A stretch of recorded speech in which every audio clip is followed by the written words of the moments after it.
Sean, the governor. The governor.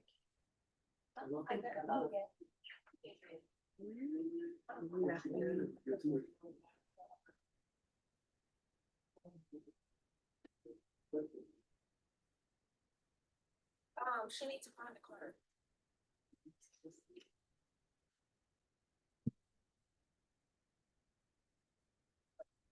Find a seat. Not in the second row unless you're late and you're defendant. Deputy Laura, Deputy Mejia, on page 8.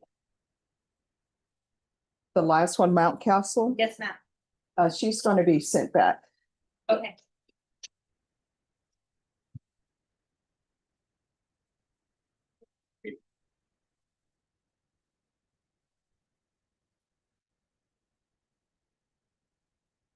So she's being sent back because one, her attorney's in trial in another court. Yeah. And two, because there's an NGRI. So NGRI stands for not guilty by reason of insanity. So a doctor examines you, you have competency. Competency is basically your current mental state. Sanity, your mental state at the time. Yes. Yes, see, yay. So a lot of people think when somebody's found not guilty by reason of insanity, that means, oh, they're just getting a pass, but it's not. They're placed on sort of like a form of probation. So if you're found, let's say you're found not guilty by reason of insanity and it's for a murder case, right? Then you will be monitored for whatever the range of punishment is for the offense. So if it's a murder case, then you're going to be monitored for life because the range of punishment is 5 to 99 years or life. If it's a second degree felony, your range of punishment is 20 years. So you're going to be monitored for 20 years. And there's no, oh, let's release them early. No, you get monitored for that full length of time. Insanity is basically you don't know right from wrong. You don't, yes. So it's completely different. And what I can tell you is competency and sanity, those are all legal terms. Technically, they're not medical terms, but they're not. Yes, but in the mental health realm, they really don't have a diagnosis of incompetency. That's all legal. And so they become versed in what competency or incompetency means by a legal standard or what sanity means by a legal standard. But sanity and incompetencies, that's not really medical terms. Those are just criminal legal terms. Yeah. Right. So, Deshaun, I'm getting towards the good part of my book. It's the intrigue that is happening. It's a nail biter. I'm trying to get the requisite amount of sleep that I need, which you know is at least 10 hours. Didn't happen last night. Couldn't put it down. Oh, I could not. I need to see what, I can't leave on a cliffhanger where, somebody's hiding and they're waiting to see if the assassin's gonna find them. What book are you reading, Judge? For deferred jurisdiction and community supervision. So one, you can not early. No, you can actually be early terminated on community supervision or deferred adjudication. Deferred adjudication is just that if you successfully complete it, it's not listed as a conviction on your record. Community supervision is a conviction on your record. And so both deferred adjudication and community supervision, they're forms of probation. So you have a probation umbrella, and underneath probation, you have community supervision, which is a conviction. In layman's terms, sometimes people call it straight probation. And then you have deferred adjudication, and deferred adjudication is not a conviction, but it is a form of probation. But when one goes so not necessarily, it depends on the offense. Yeah. And but I will tell you, a lot of companies have gotten around that, because when I first started practicing, you could fill out an employment data sheet and they'll ask you, have you ever been convicted of a felony? And you could say no, because you haven't. You got deferred adjudication. Well, I think companies started finding out about that. So now they'll ask you, have you ever been arrested? Have you ever been on any type of probation? So. Yeah. All right, everyone, I'm going to call the docket. When I call the docket, if you can stand, you need to stand and let me know you're here. Otherwise, I'm assuming you're not here and a warrant may be issued for your arrest. And a jury will be called up at 11:30 for those cases that are not resolved. You will have your jury trial today. Francisco Yanez III. Thank you. Daniel Joseph Berlanga. Yemi Del Angel, custody. Arturo Calvillo. Jesus Alanis, custody. Brandy Mendoza. Thank you. You need to take your hood off. Christopher Sanchez, custody. Jonathan Estrella Rodriguez. Jonathan Estrella Rodriguez. Eric Mason, custody. Christopher Fields. Julian Tovar, custody. Jacob Rodriguez, custody. Charlie Marquez. Good morning, thank you. Laura Cruz. Thank you. Valina Page. Valina Diane Page, custody.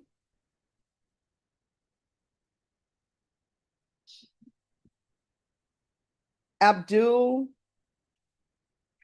Panithia, custody.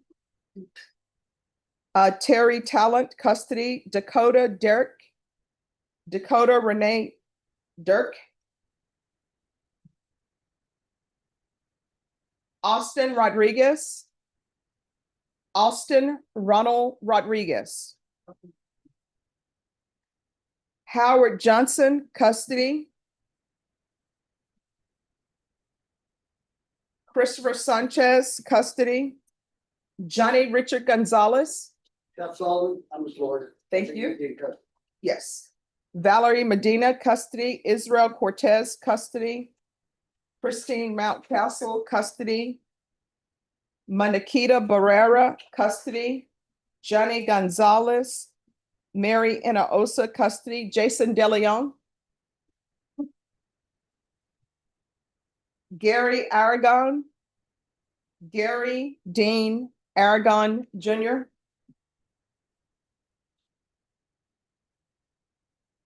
That's at 1:30, Judge. Sorry. All right.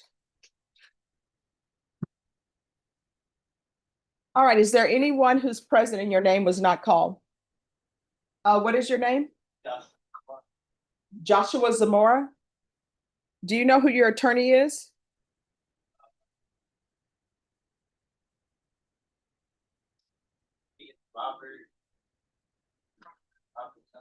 All right, just a moment, we'll get with you. Anyone else who was late or your name was not called? All right, attorneys confer, and if your attorney's not here, you need to call them on the phone and let them know to be here because the jury is going to be waiting outside. All right, everyone, please confer. Mr. Zamora? Joshua Zamora, come over here, sir. That was. Zamora? Come here. Come here. Used to be a chain. Laura, he's shy. Come on. That's how you kill the drug. Sorry, over here. You're in the wrong court. I might hit 187. No, you're in the 437. So your other cases will be transferred to the 437.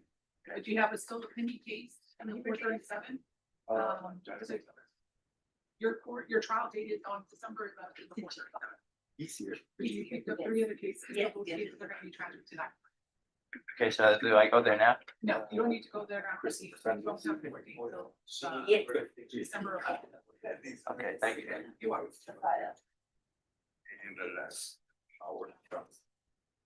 Yes. Jesus Christ. They're all here. They're not dressed in. Norma, Yes, ma'am. on Christine Mount Council on page 8. Yes, ma'am. Hi. That's a case that would need to be transferred to Judge Rodriguez's court. Yes, because she's been found not guilty by reason of insanity. well, she was evaluated for sanity. She was determined to be insane at the time of the offense, and I have no reason to believe that she was not. Mhm. So I'm gonna agree with that finding, and she needs to be transferred down so that she can enter her not guilty by reason of insanity plea before Judge Rodriguez. Yes. So if you can see what date they can do that. Sure, let me. Yeah. Let me call Monica. All right, because I don't want her to become incompetent. Right, right.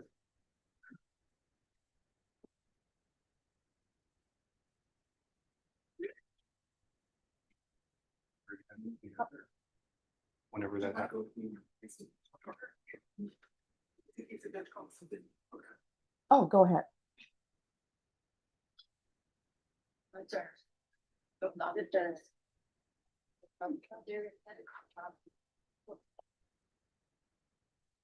Jonathan Estrella Rodriguez. Let me know about it, Judge, again.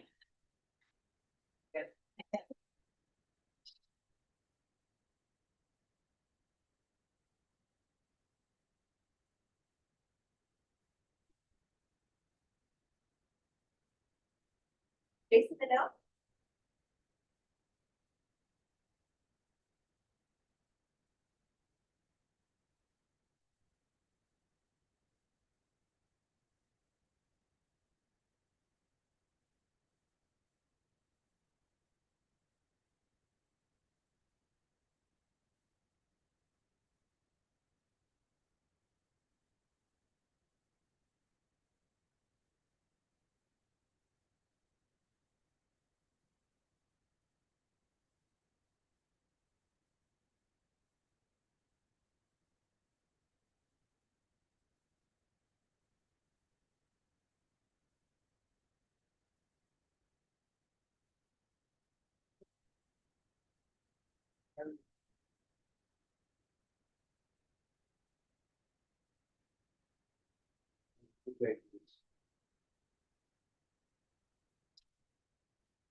All right, bridge my way. Yeah, I mean, because you can tell us where in the country, right? That's it. Here. Thank you, man. Yeah. The current. Okay. Thank you. No, yeah, since you're- Thank you. She's a pastor. She is the hospital self. I'm Okay. looking. That's fine. That had asked to do.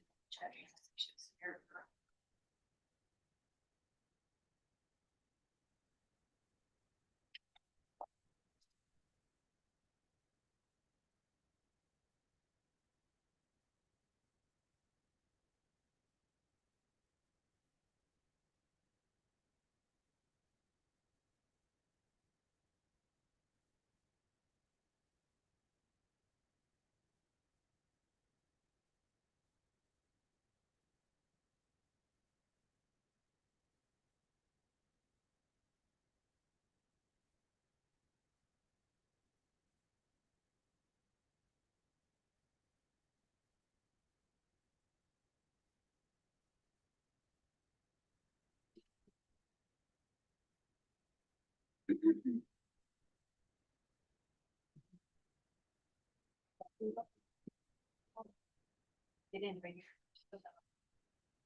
Okay. Thank you.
Oh. I love it though.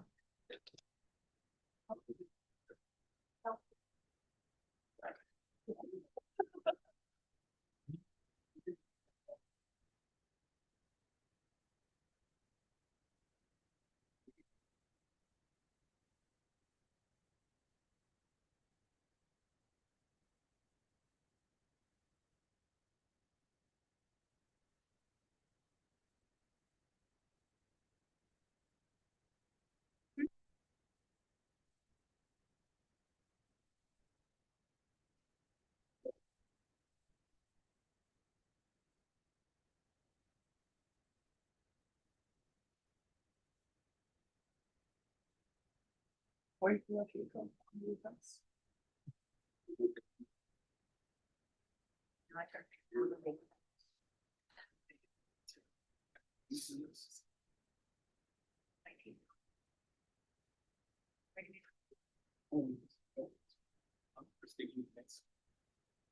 Infection. Where did you go?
Gary, got it on? Second row on this side.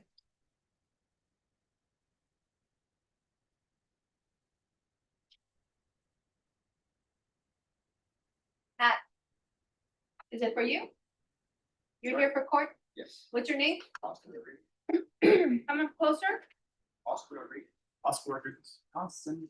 Awesome. I wonder if I'll finish your one.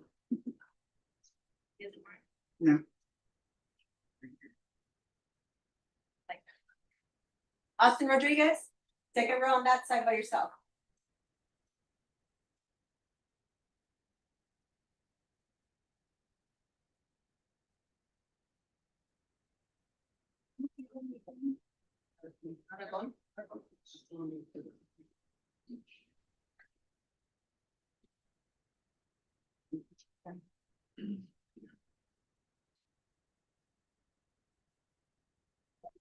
Yes.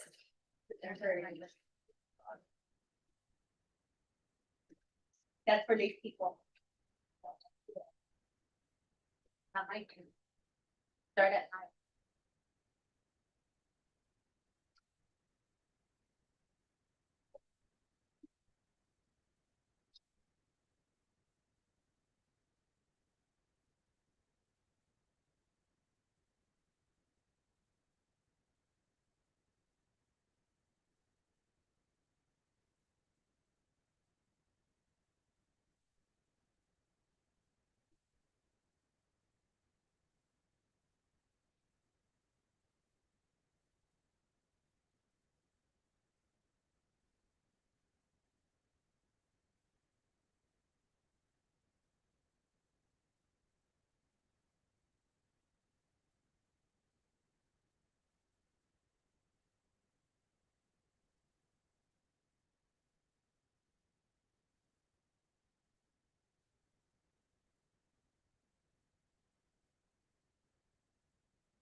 Downstairs. For her. Up to. Okay.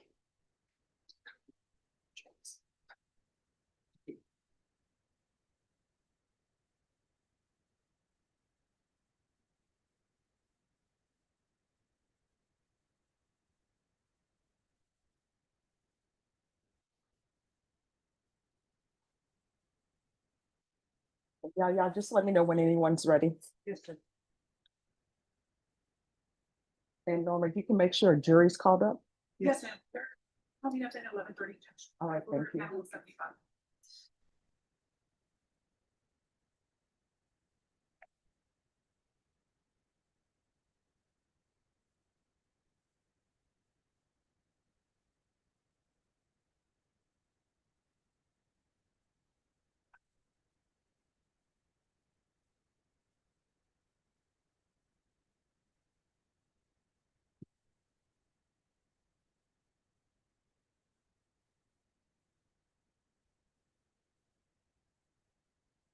That was the record. Thank you.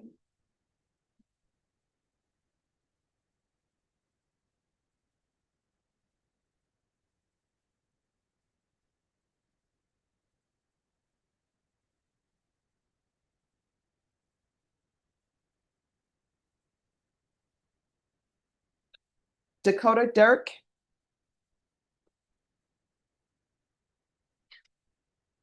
Austin Rodriguez.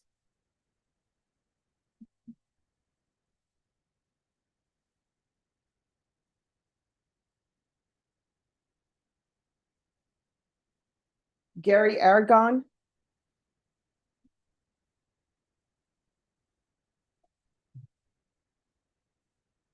And Deputy Laura, do you know how long Medina's going to be in the hospital? I don't. Jesus. Okay. On blood thinners. All right, Norma, if you can recall that for 30 days. It is Medina.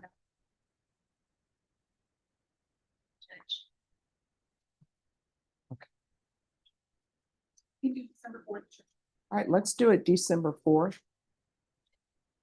And then if for some reason she can't be transported, then we'll find out before then. Or if she is well, but still can't be transported, then we can always do a Zoom or something. Yeah.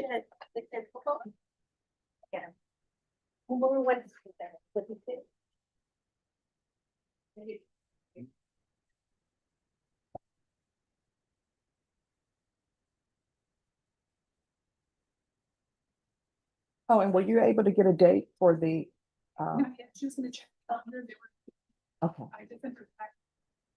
You know, all right, thank you.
Yes. Mississippi's regional conference, for the judge review stuff on the 13th. Of November? Yes, Okay. for next week, and then he's gonna let us know. All right, so let's recall this then here for the last week in December.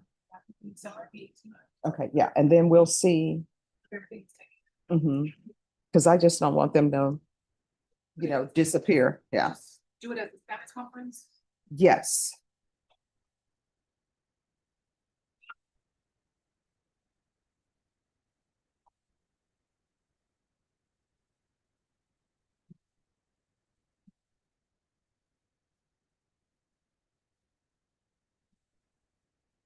Dr. Karen, please. All right, thank you.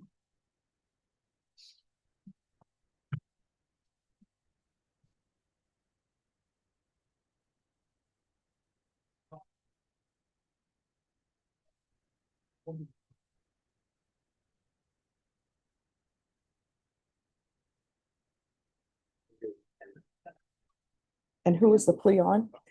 Terry Telton on page 5.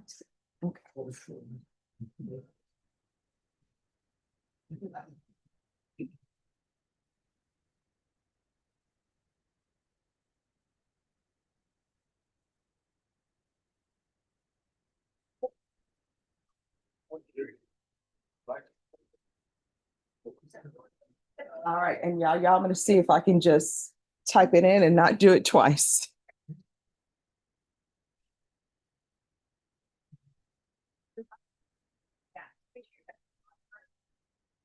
Where you wanna stop?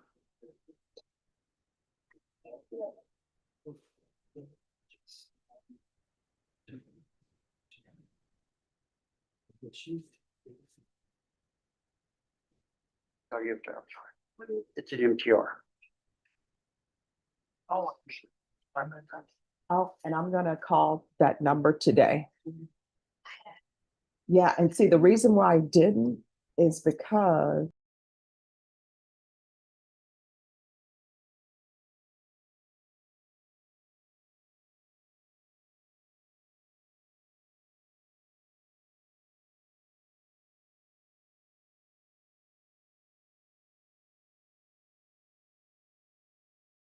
yeah. And actually, you know what? I'm gonna text now.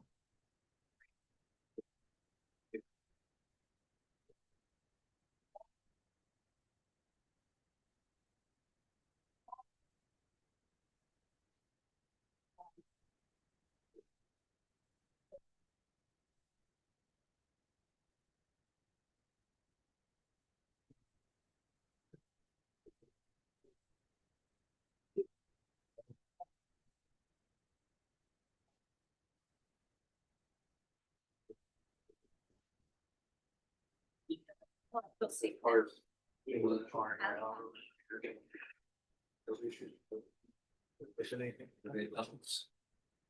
Thank you, ma'am.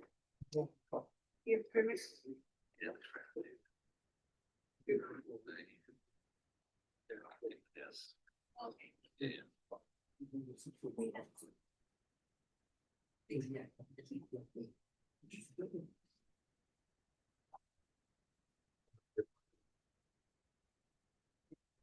You know, I haven't shaved and my face looks bad. I had to have some skin removed from my face, so I should be here shaved. Oh, no, I'm not. you look great. Well, it's because of this. Joni picked it up, so my wife picked it up. Oh, she does great work. She does, doesn't she? You've seen some suits. But no, you're looking great. Well, I don't like a bunch of spots on my face. I'm shaved. No, it looks great. You look great. And I'm gonna send prayers your way. I know everything is gonna turn on. It already did. They were able to get it all. Oh, that's Margins good. were good. Oh, that's good.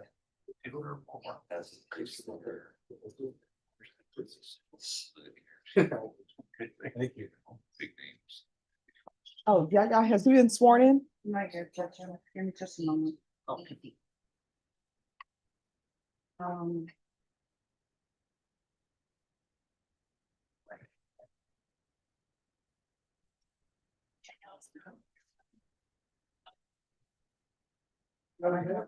Yes. I spoke to the prosecution of my client, Laura Cruz, We need to get the case dismissed. I'm gonna follow a motion to remove the GPS. They're gonna talk to the victim. Okay, oh, so you have to sign in? Oh, something Yes, because we're paperless.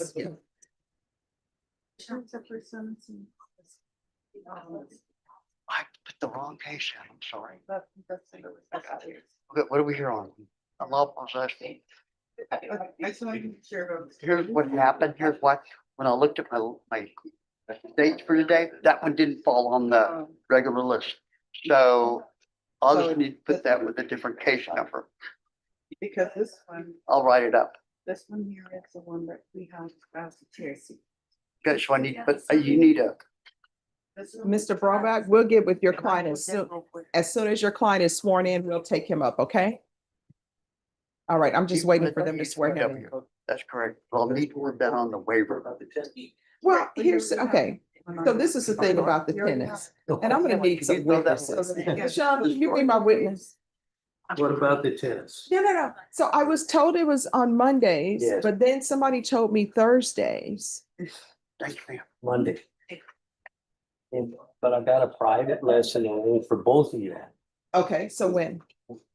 We need to set it up when you all are available. I had it set up last Monday Okay, with Yes. Pablo Ors, who's the best in town. okay, so we are going to do it. And Bashan and I are gonna come up with a date and we're gonna do it. We're just gonna do it. Like, soon, because it's cold outside. That's the best time to do tennis. Yeah. We want the hottest day possible for you. I don't want the hottest day. Okay, we're gonna do it soon. Okay, let me We're gonna do know. it no later than next week. Why not? Yeah. It's a good way to get rid of your stress. Yes. I remember growing up, we would do it and we would bounce the ball. We would play actually handball. We didn't know it was called handball at the time, but you know how you throw the ball across the brick? We would do that. And then we would play tennis and we would actually play tennis in the street. A Yeah. lot of people start against the backboard. The great players in Europe start because the ball always comes back. Oh, yeah. Yeah, the backboard. That's what I like. Nice. I'm going up, Joe, there's a tournament in Austin, professional women's tournament. Oh, Yeah. wow. Yeah, so I'm meeting with the top Czech players. She just won the NCAA, so we try and get her to come down here, give a clinic. Awesome. Yeah. No, let me just tell you, I love tennis. Before my friend passed, our plan was to go visit every major tournament, you know? Yes, So, yes. okay, so this is Johnny Gonzalez. Where's Telton? I haven't sworn him in just. Okay. All right, they're gonna swear him in, then we're gonna take it up. Okay, I apologize. no problem.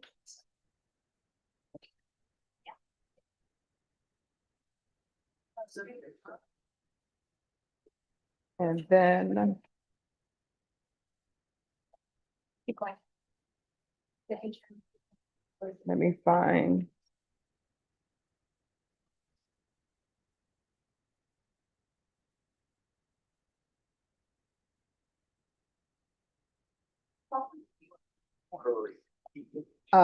Laura Cruz.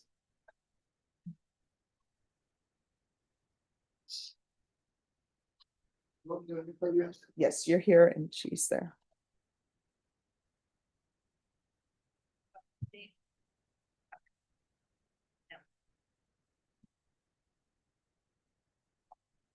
All right, so where are we on discovery?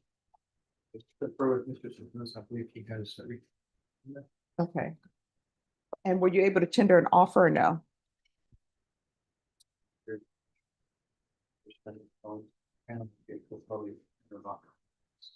All right, Ms. Ferguson. Yes.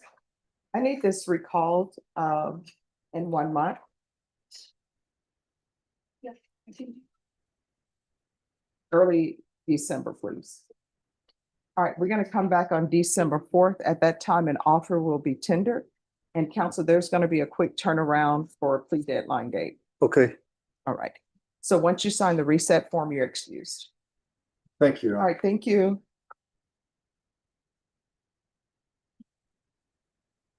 Oh, and counsel, if you all can do an acknowledgement of discovery then before you leave. Okay, that's fine. All right, thank you.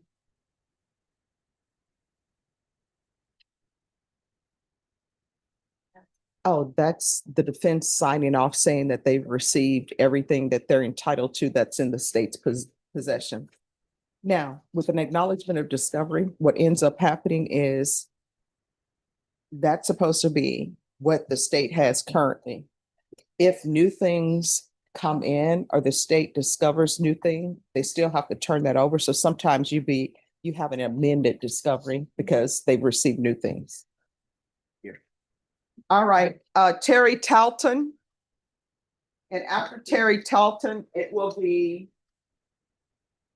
Johnny Gonzalez.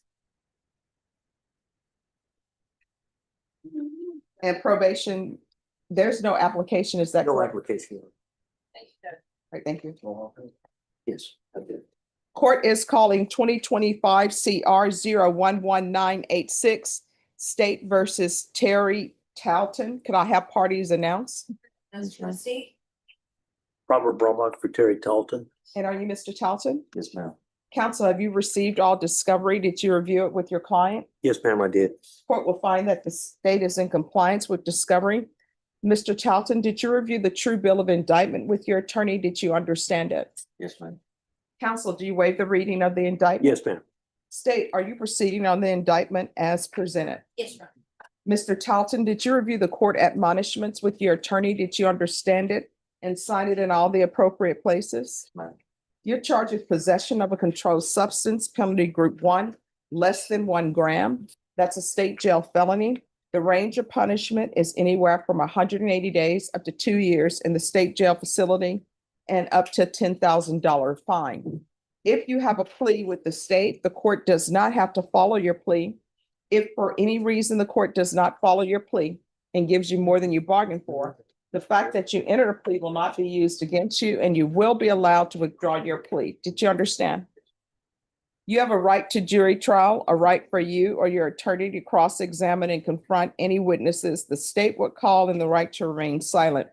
Did you understand by entering this plea, you were giving up those rights? And did you intend to give up those rights and enter into a plea in this case? Yes, ma'am. Counsel, has your client been able to provide you with any defenses? Yes, ma'am, yes. Do you believe he has a rational as well as a factual understanding of the charges against him? Yes, I do. Do you believe he's currently competent and was legally sane at the time of the offense? He's mentally competent. Mr. Talton, has anyone threatened you, coerced you, or placed you in fear to get you to enter the plea? No, ma'am. Anyone promised you anything other than the plea? Are you satisfied with the way you've been represented? Yes, ma'am. If you're not a U.S. citizen by entering into this plea, you will be deported, denied naturalization, and re-entry. Did you understand? Court will find that defendant has knowingly and voluntarily waived his right to jury trial. Did you review the plea bargain page with your attorney? Did you understand it? Yes. According to the plea, punishment is to be assessed at 180 days in the Bexar County Jail under 1244. There's an $800 fine and no applications. Did you understand that to be the plea? Defense, is that the plea? Yes, ma'am. State? Yes.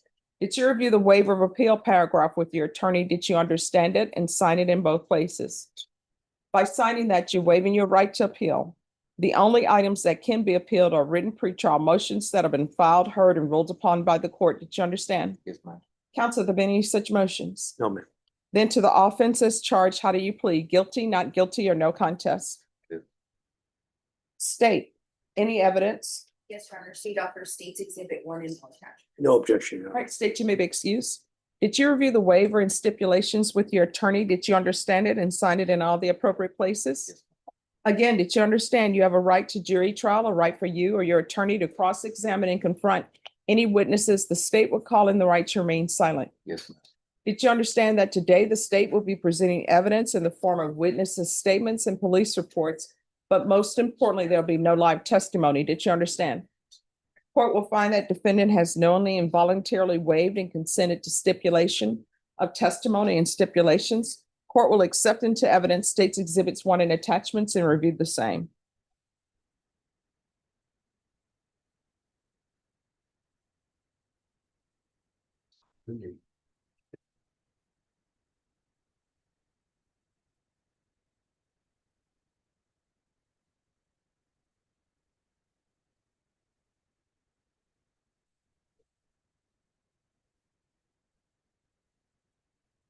All right, after reviewing states exhibits 1 and attachments, the court will find that there is sufficient evidence to find you guilty, and the court will find you guilty. Are you proceeding with sentencing? Yes, ma'am, will. All right. All right, so in regards to this case, I know that the theft case is not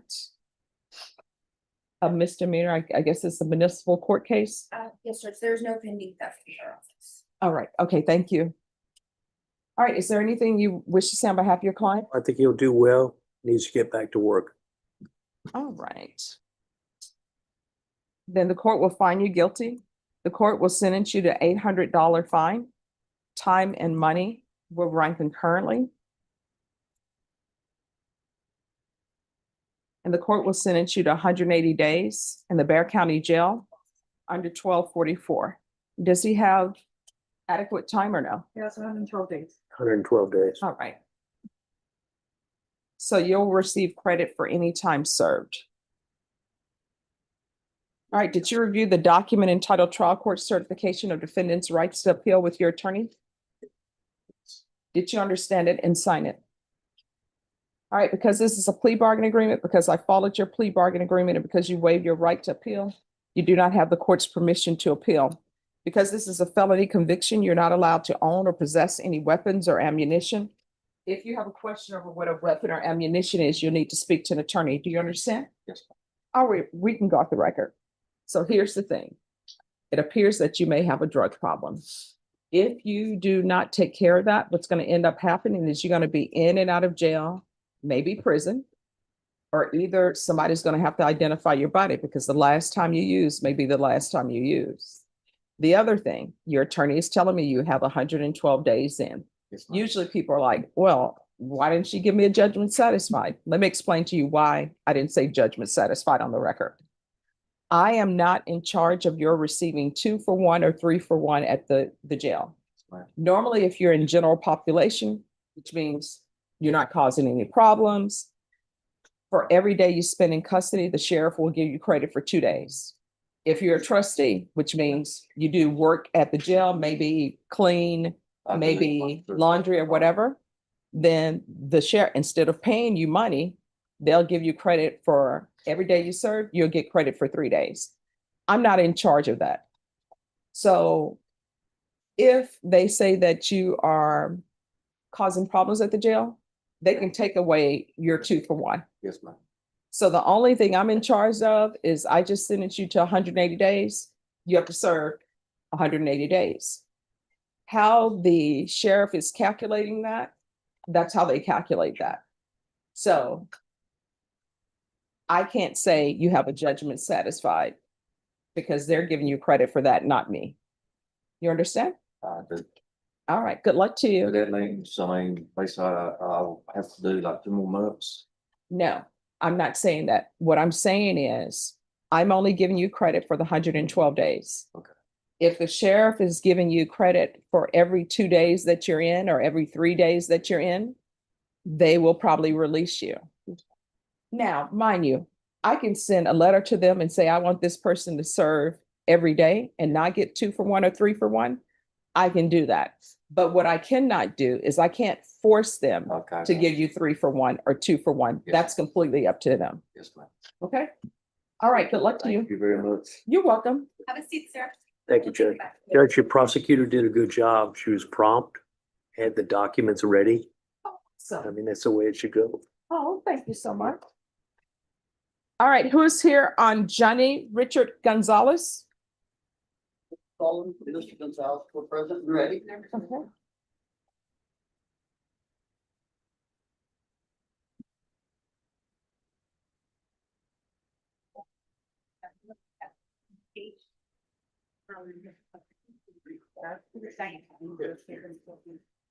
Let me just pull it up on the system.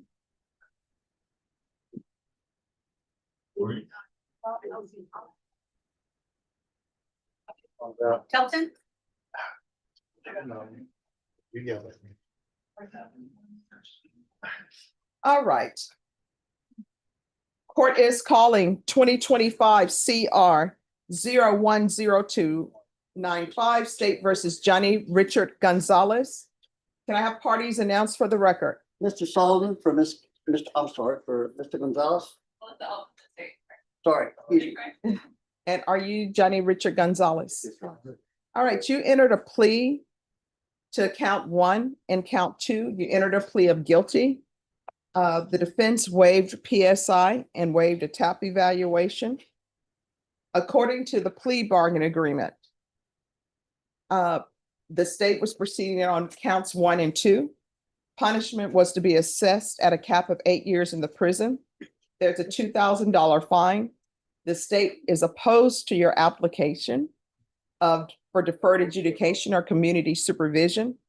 They're taking in consideration 2025 CR 013223. There's to be restitution of $180 to DPS.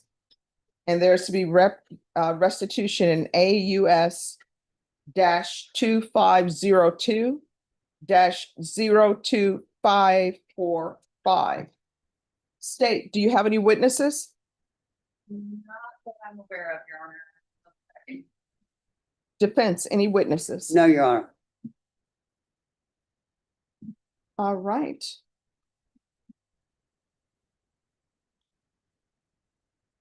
Then state you are opposed. From what I can see in front of me, I believe our opposition has to do with his criminal record.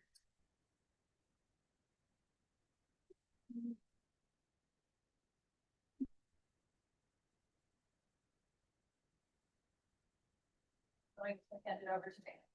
All right, thank you. So if you'll announce for the record, please. All right, defense has informed me on this case. He has no witnesses. The state is opposed to the defendant's application. Do both parties need a couple of minutes? Yes, Judge, I guess it's. Review, I was going to offer the criminal history. Yes, That's what. okay.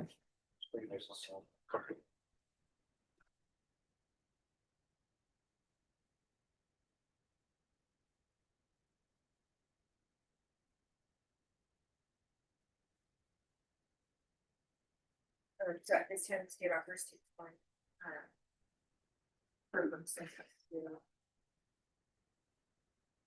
No objections, Your Honor. I think this all boiled down to one conviction for drugs and one conviction in the police. Function.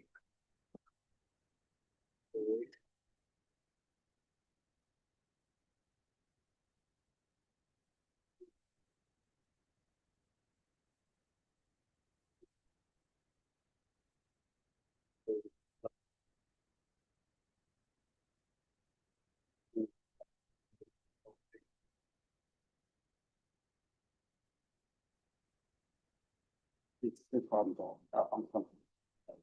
We have no objections to the. Then the court will review the exhibit.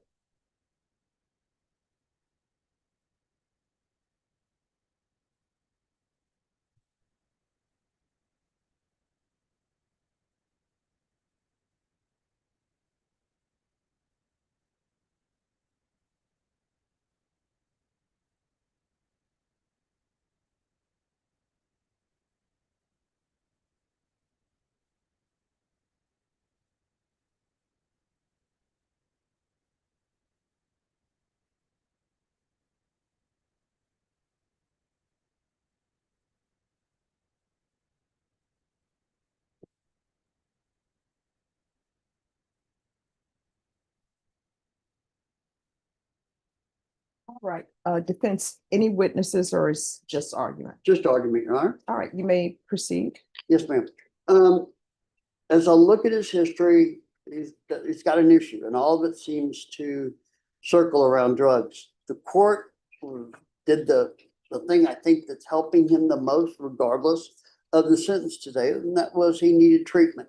And he got treatment and he went to lifetime. I think it was 45 days there. And Your Honor, since that time, my understanding, the reason he was put back in jail was because he was having some issues with his bail bondsman. And the conclusion, and the only conclusion I can reach about him It's an excellent one, and that is the fact that treatment so far took on him. And we would submit to the court based on that, that this court consider probation and all the things that this court can use to make sure he performs well. Or in the alternative, this is a cap, sentence him at the lower end of the cap.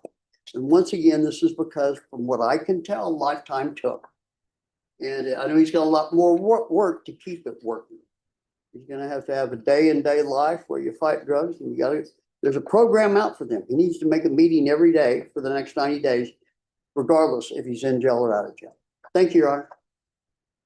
Your Honor, and you're talking that you denied application since 8 years in prison. I think that the defendant's record is pretty clear that he has been given a chance previously for treatment. And not only does he keep possessing narcotics and controlled substances, but with felony convictions, he's also possessing firearms. And so as part of the plea deal, we did waive the habitual enhancement. And what was listed on the indictment is a 2017 conviction for possession with intent to deliver PG1 less than 1 gram but in a drug-free zone. And then the second enhancement was for a 2020 felon in possession. And so I think there are programs to address drug issues, but there's no program to address somebody that just is committed to possessing firearms for that reason. All right, thank you. Is there anything you wish to say? Yes, ma'am. You want to raise your right hand? Do you solemnly swear or affirm the testimony you give will be the truth and nothing but the truth, so help you God? Yes, ma'am. All right, you can lower your hand, state your name for the record. Johnny Richard Gonzalez. All right. What would you like to say? I'd like to say that lifetime recovery helped me a lot because I didn't know how to deal with none of my past issues. I was self-medicating, and with lifetime recovery, I learned how to cope. I learned how to ground myself and process the situation, and now I know how to cope with it. And I would like to continue my life with the tools that I learned at lifetime. All right, state any questions? So, Mr. Gonzalez, back in 2024, when you picked this case up, and then you have the other case that was from 2025, you're aware of those 2 charges that you're here for today, correct? Yes. Okay, and so you would agree with me that the facts and circumstances of both of the cases are kind of similar, correct? Yes. And that you were operating a motor vehicle both times, is that correct? Yes, ma'am. And then both times you were asleep at the wheel, is that correct? Yes. And that's how the police officers make contact with you, correct? Yes, ma'am. Okay, and so in the 2024 case, you were also, well, I guess what was going on in your life that you were asleep at the wheel of a motor vehicle? I was going on with family issues, and so I was self-medicating, and I was working as well. So I just didn't know how to cope with none of that stuff. And when you say self-medicating, what were you using to do that? I was using methamphetamines so I could still be able to work. And then in the 2024 case, in that case, you were also in possession of a floodlight, is that correct? The motor vehicle? Yes. Okay. And when did you complete lifetime recovery? Was that a part of your bond? It was part of a pretrial. Yes. And I don't remember the date I completed. And was that inpatient or outpatient? It was inpatient. Okay. And do you recall how many days that was? It was 45 days. Okay. And then just regarding your history, I mean, you do have prior history of drugs and also possessing a firearm, correct? Yes, ma'am. And Just one question. Mhm. You understand for the rest of your life, especially for the first 2.5 years, you need to make a meeting every day, sometimes more than one day. Yes, sir. That's the only way you know you can make it. Sir. Thank you. Pass it, Sean. All right, I have a few questions. Any objection? No, no, no. Okay, so gang affiliation, any? No, ma'am. All right, so you said you were going through things. What things were you going through that you continue to use? I was going through my father had just passed recently, and so while he was sick, everybody was fighting over the property. And I was not, my brother does not let me stay there because I was self-medicating and stuff, but everyone's arguing over the property and stuff and just. Which people do when there's no will. Yeah. That's why everybody should have one. Mhm. And so when my father passed, my brother ended up making a will and put everything in his name. So I was in the streets, so I was just, Well, that's sort of a crime, maybe. I don't know. yeah. Somebody just can't make up a will after somebody passes and sign off on it. So like, I was just. But it's been to happen. I was just trying to survive but I didn't know how to cope with none of that stuff before. I didn't know how to ground myself and process it and use my brain. So, but I learned a lot when I was in Lifetime. What did you learn at Lifetime? I learned how to slow down and process the situation. And instead of taking off to the races, no, I ground myself and find coping skills as working out or the Bible and working, just staying busy and doing meetings and just speaking about my problems. Mhm. Do you have any children? Yes, ma'am. What are their ages? I have a 15-year-old, a 14-year-old, a 9-year-old, and a 5-year-old. And have you been in their life at all Yes, ma'am. while you've been using? Unfortunately, yes. All right. Any other questions? No question, John. All right. So here's the thing. I'm gonna give you a choice. Some people I can give choices. Some people I can't give choices. Some people will come before me and they'll say, hey, you just gave this guy a choice. Why can't I have a choice? And I'm like, because you're charged with murder, you know. So I'm going to give you a choice. Here is your choice. One, are you deserving a deferred adjudication? Absolutely not. But I will give you deferred adjudication. And what I can tell you about deferred adjudication, the state is asking that your punishment be capped at 8 years. If you are unsuccessful at deferred adjudication, you will be looking at the full range of punishment. That's 10 years, right? But I'm telling you, with deferred adjudication, you're going into inpatient treatment. You're either doing inpatient treatment or felony drug court. Felony drug court, they may or may not be able to accept you. We can see. But if felony drug court doesn't accept you, inpatient treatment, there's no coming back to me saying, Judge, it's taking too long for inpatient treatment, because that's where you would be going. Or this is your other option. I will find you guilty and I will sentence you to 5 years in the prison. Which do you prefer? Inpatient. All right. Then this is what the court will do. Counts 1 and count 2 will run concurrently. There's to be regular reporting by Zoom or in person. There's to be regular random UAs. And state, I know you were opposed, but does anyone want to give their opinions on the length of a deferred adjudication? I'll defer to the court. I would defer to the court too. I think you're using your wisdom to decide where you're going. And I agree. If this guy needs to be in a place from my life's perspective, that he has to live with this every day. In the words he's got to constantly say is go to a meeting, go to a meeting, go to a meeting. If you feel anything in your brain, any new thing or old thing, drag your butt to a meeting. That is one thing you can always simply do. All right.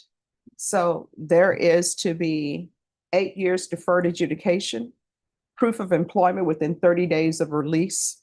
There's to be no employment as a home health care provider or with minors. There's to be no unsupervised contact with minors. That could potentially change. It's going to 100% depend on you, because you should not be around any children, unless you are supervised in a controlled environment until I deem that you are clean and sober. There's to be no residing in households with minors. There is to, Ms. Abrams, do we still need to do a TAP, even though I'm saying that he is to do inpatient treatment? Yes, Judge. All right, there's to be a TAP evaluation in custody. Follow TAP after TAP in custody, I want inpatient treatment. So there'll be inpatient treatment. I want a referral to felony drug court in custody. And of course, Ms. Abrams, this felony drug court accepts him. I would prefer for him to be in that program. There should be field visits 1 time per month until further notice. There's a $2,000 fine that will be probated. 200 hours of community service restitution. I'm going to order parenting classes. Once that's completed, 20 hours will be deemed satisfied. The remaining 180 hours, for every sober meeting you do, 100 hours will be deducted from your community service hours.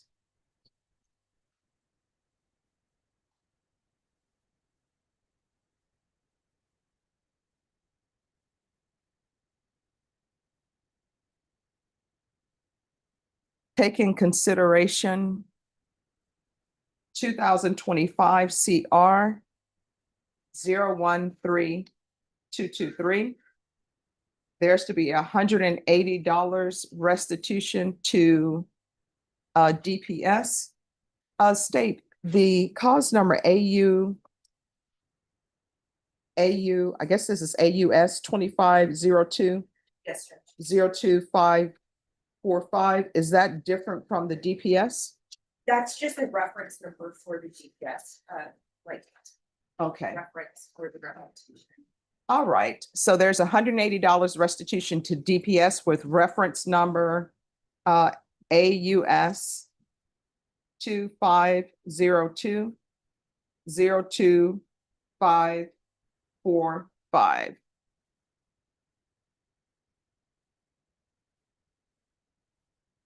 Probation, is there anything else that's needed? It's inpatient treatment you want. He needs safety.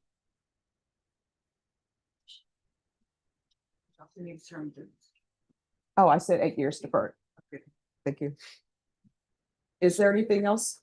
Nothing else on my end, Judge. Is there anything else you need from the court to be successful? Thank you so much. All right. Did you review the document entitled Trial Court Certification of Defendant's Rights to Appeal with your attorney? Did you understand it and sign it? Because this is a plea bargain agreement, because I followed your plea bargain agreement, and because you waive your right to appeal, you do not have the court's permission to appeal. Do you understand? Yes, Your Honor. All right, we can go off the record. So here's the thing. You came in here thinking, hey, I'm probably going to go to prison. This is your chance to change your life. If you do not, what's going to end up happening is you're looking at 10 years in the prison on each of these counts. It'll run concurrently because it has to run concurrently, but that will be potentially 10 years away from your children if you mess up on that. And by the time you come out, some of your children will be adults and some of your children may be calling somebody else father, right?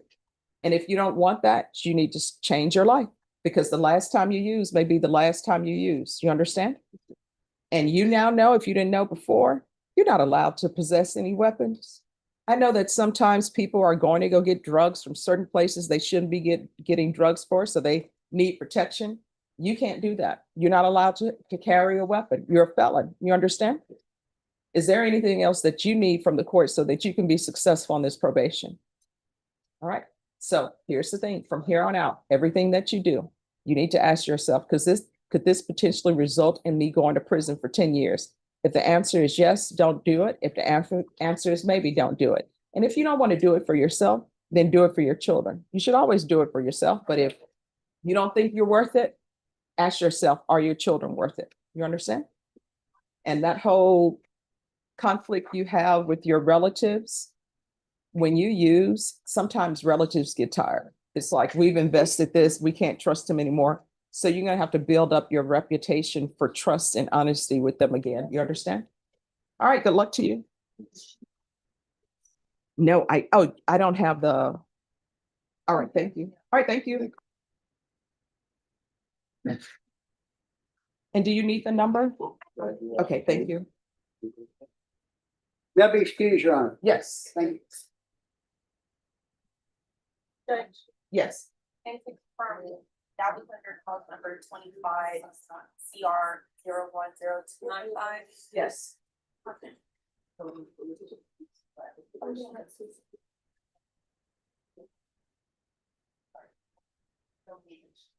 Oh, Megan, do you want to withdraw that exhibit? All right, the exhibit is withdrawn.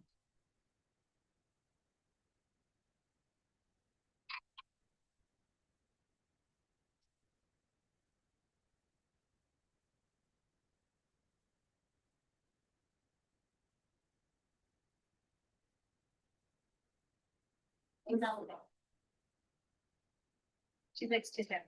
She's a bond. She's a, yes. Did you like she's not bond? She's next to. Oh, okay. I got one.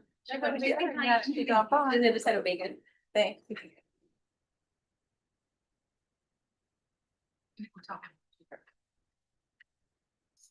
Oh, and that misdemeanor case needs to be taken care of. Yes, Judge. Okay.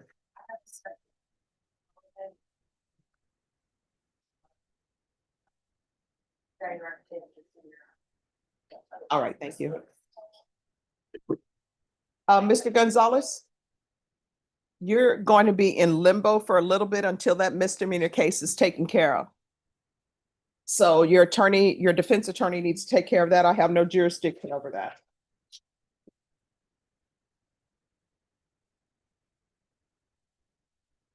Thank you.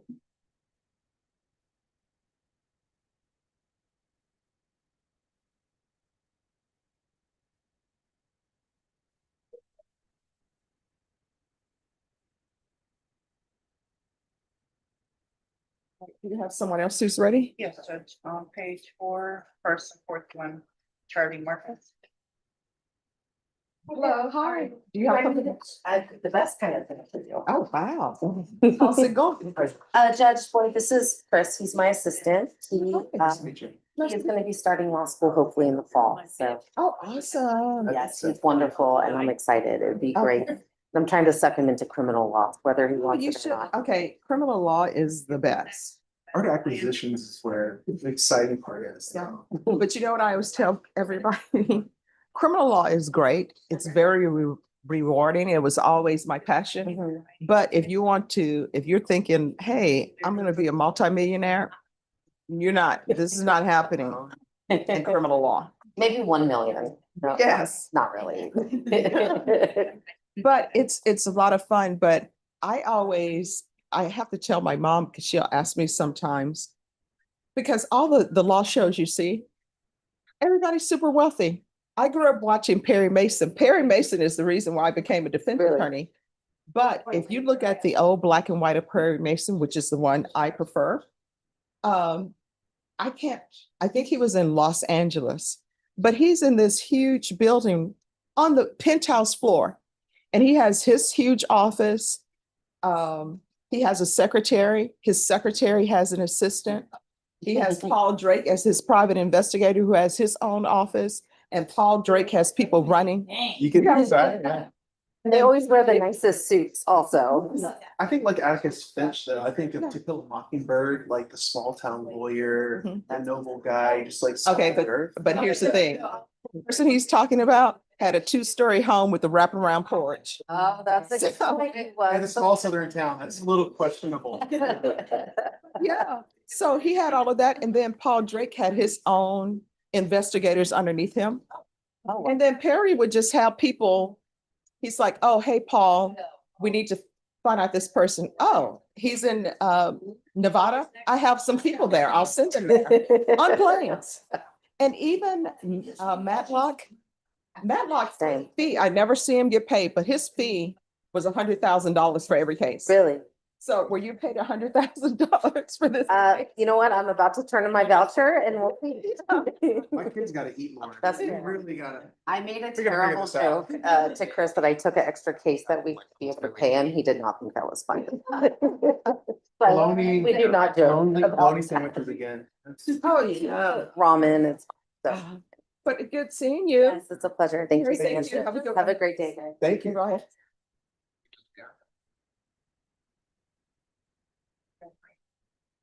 Let me see what page he is on.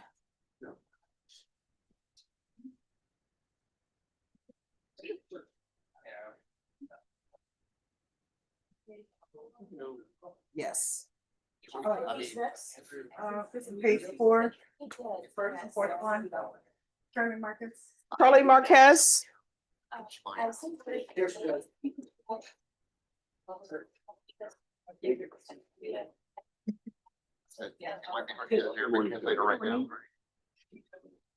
All right, you were on time today. That's great. All right. So who's the prosecutor on Charlie Marquez? Galloway. And his, I guess the PF case, that's an assault case. Is that gonna be a district court matter? Yes, Judge. I've reviewed all of the cases myself, and they will offer some cases that I've reviewed. Will have some additional investigation I would like to conduct before they were. All right, Ms. Ferguson. On Marquez, I need a plea deadline date in December, please. Yes, I can do 8. All right, your plea deadline date is going to be December 8th. At that time, you need to let the court know whether you've reached an agreement or not. If you have not reached an agreement, your next setting will be a jury trial. Do you understand? Yes. All right, thank you. Judge, on the 8th, I have a seminar that morning. Okay. You just would need to know if we have an agreement. Well, now let me do this. So you say your seminar Out on is, the 8th and 9th. Yeah. I'll do. all right, Norma. Recall this for December 11th. Defense counsel said he has a seminar. All right, once you sign the reset form, you're excused. Thank you very much. You're welcome.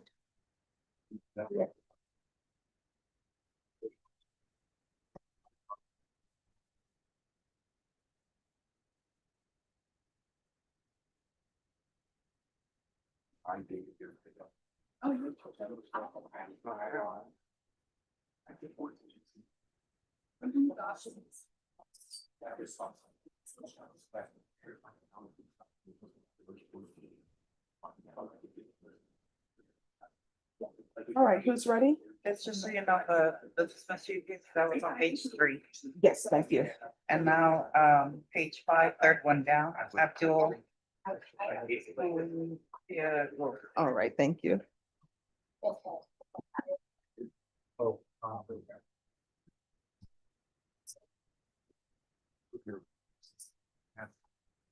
All right. Who is here on Go?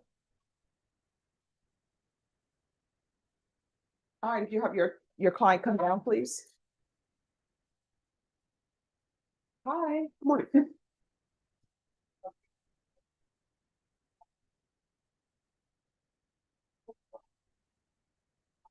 We have a communications issue. This English is very limited. We need an Arabic translator, or you can take me off the case and appoint an attorney that is an Arabic speaker. Attorney who's an Arabic speaker. Who is it? All right, if you call Jaime Adape, please. All right, just have a seat and we'll see if Get we. Jaime on there. All right, thank you. You're excused. All right, just have a seat.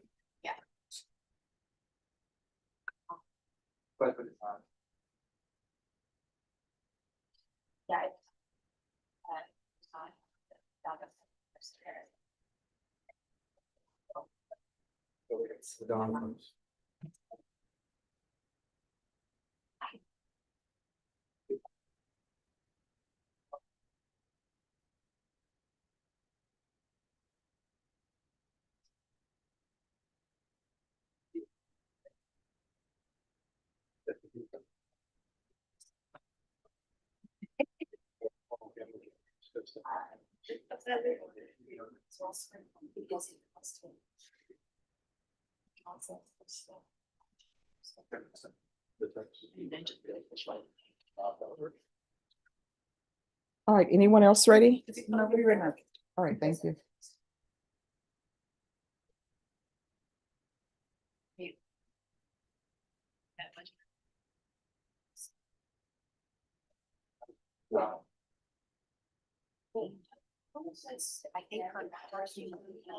I'm sorry, what? Yes, just one second.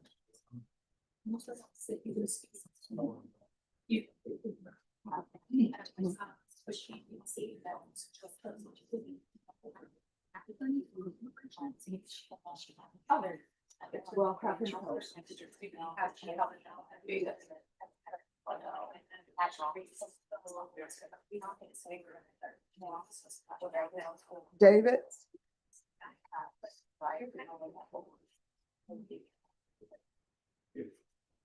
Jaime states that he speaks Arabic, but not legal.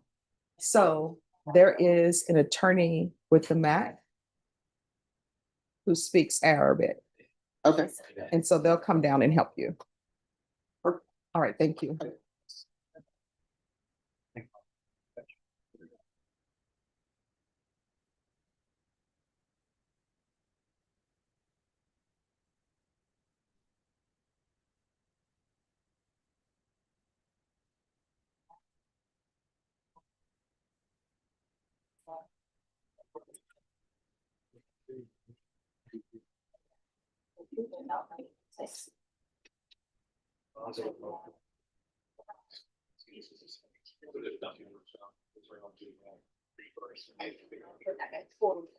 So anyway, manufacturing delivery. Usually what ends up happening, depending on what the weight of a drug is, people will say it's manufacturing delivery. Sometimes it's not. Sometimes if you review everything, it's personal use, right? So when you have a case that is, let's say it's possession, 1 to 4 grams. If the person only possessed 1 gram, you can say it's manufacturing delivery. You just look at the circumstances surrounding it. Sometimes they'll look at how was it packaged, but then sometimes how it's packaged is the person just bought it. It's in one plastic little baggie. But if you're reviewing it, or if an officer is reviewing it, they may recommend that it be manufacturing and delivery. And really what they call it is possession with intent to deliver. Like, I have these drugs, they're not for me, I'm really going to sell them. And sometimes you have to weigh different things, because sometimes people who are in the throes of their addiction, they will sell drugs to get more drugs, to use for personal use. So it just really depends. Now, sometimes you have somebody, they're charged with manufacturing delivery, or what we call possession with intent to deliver. And it's 100% they're delivering, because maybe they have a notepad and had a list of buyers in it. Sometimes they have scales to weigh it out. And then they have a lot of plastic baggies. So it can be different things.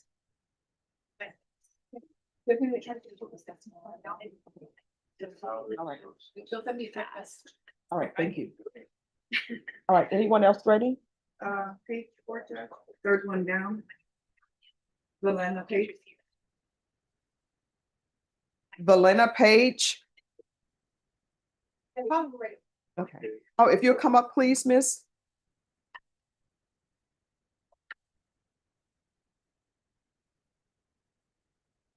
Good morning. Good morning, how are you, ma'am? I'm doing great. How are you doing?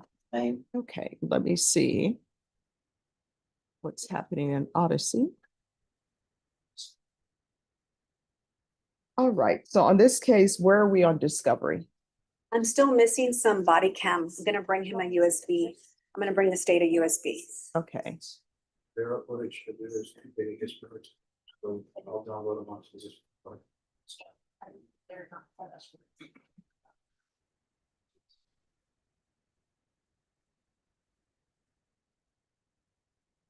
so other than the body cams, is there anything that's missing?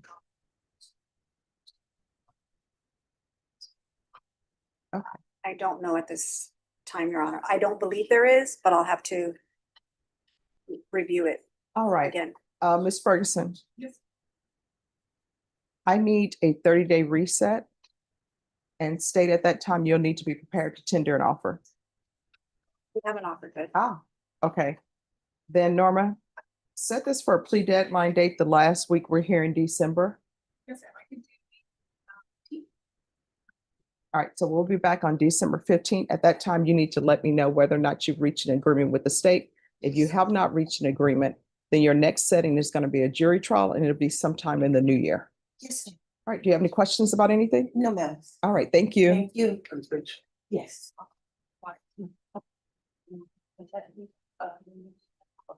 Anyone else ready? Yeah, ma'am. No.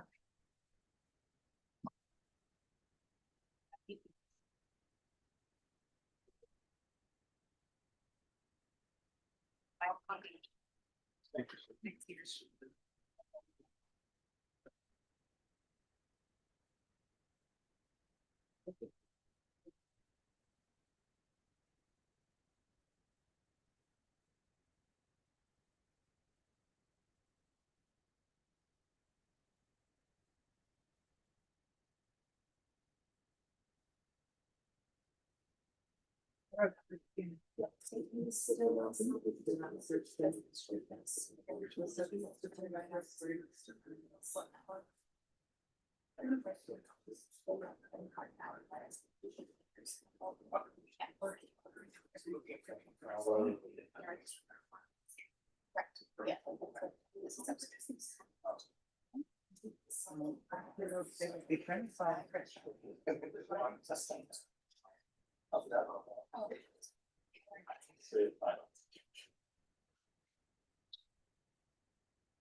Judge, may I approach? It's an MTR. This is his first MTR. With the prosecution and the probation department, we've come to an arrangement where the MTR will be withdrawn. He's gonna be doing sober support. He has the portable alcohol monitoring device. He's taking random drug tests through pretrial, and then they're gonna allow us, we don't have the blood draw results or anything like that on this, and the PC for the stop is a little shaky. Okay, just one second. Yes, ma'am. So we're gonna do an alternate amendment to include the sober support. And So is he here? he's not in the courtroom. All right, are you able to have him zoom in? I'm able to have him in the courtroom in just minutes. Oh, yes, have him come in. Okay. Do you think we can get that done? Oh, I think we can. Probation, can we get this done? All right, let's do that.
You need the clerks to pull that file.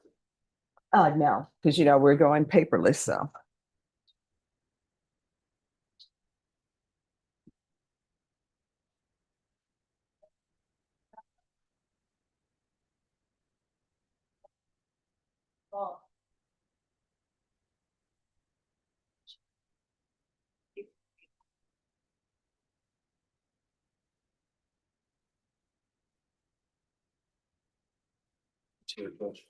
Okay, just give me a moment. I have to put this in the system, something else.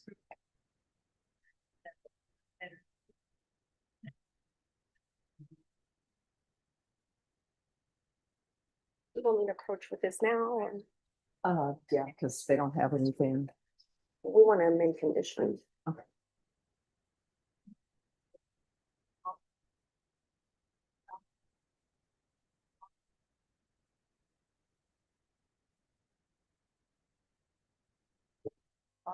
So I don't know how that works. All right, Nicholas Aguilar.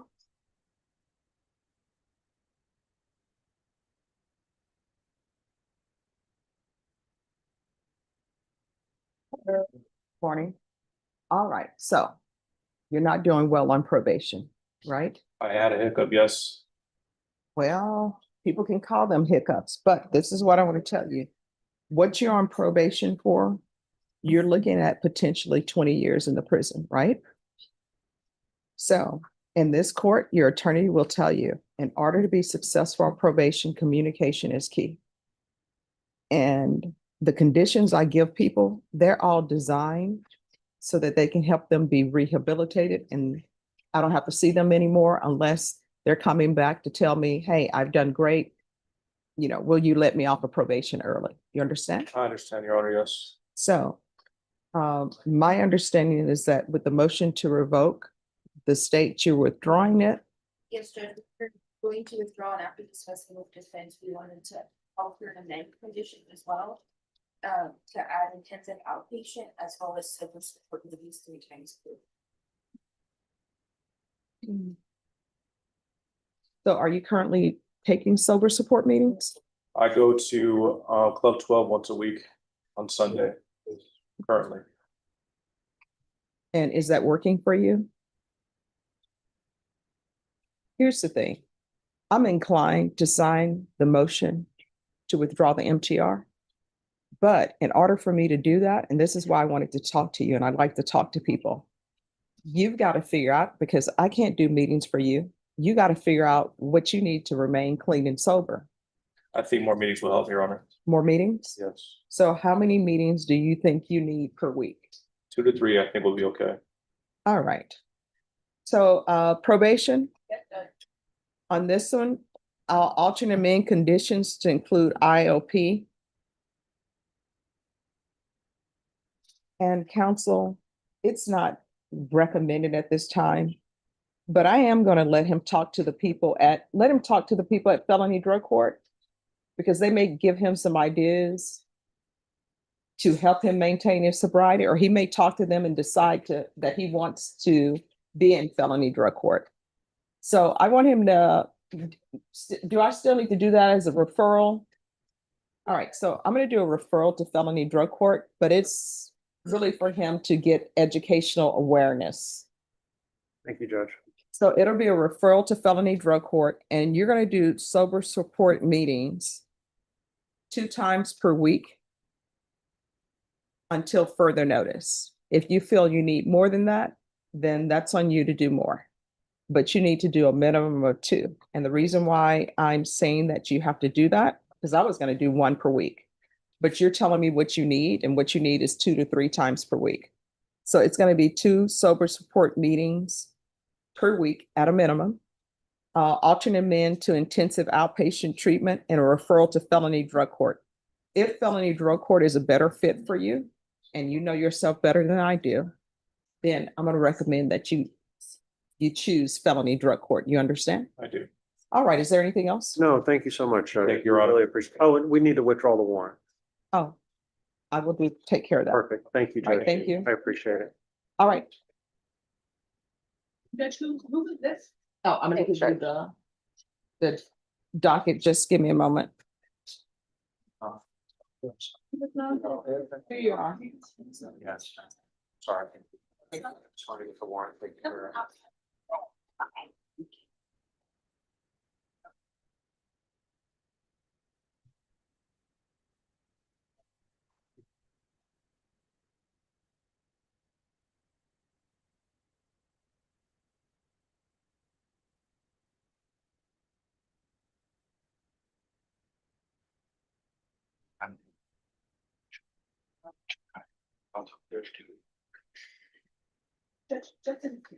All right, thank you. Hi. Morning, Judge Matt Brooks. Yes, Judge, I believe the court was looking for Arabic interpretation. Is that correct? yes. Okay, and I know a very little bit, not enough to really do more than get by, but we do have a language line we can make available to the appointed lawyers now. So You'll speak with Mr. Rodriguez. hopefully we can take care of it. Thank you, Judge. All right, thank you so much.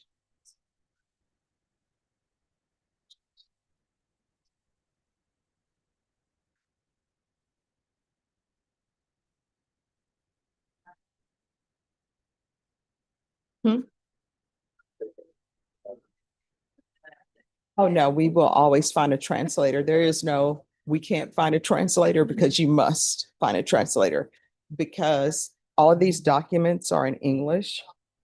And when if someone can't understand the documents in the English language, then they're not knowingly, voluntarily entering into any agreement, because they don't understand what they're signing. Even when you have someone who can't read and write, someone needs to be able to read those documents to them word for word, so that they can understand, because you have to understand the consequences of entering into certain type of agreements. And so the person who speaks Arabic, somebody needs to talk to him about, are you a citizen? Are you not a citizen? Somebody needs to be able to explain to him, this is what you're charged with. These are the consequences. And if you can't, then that's a problem. Anyone ready?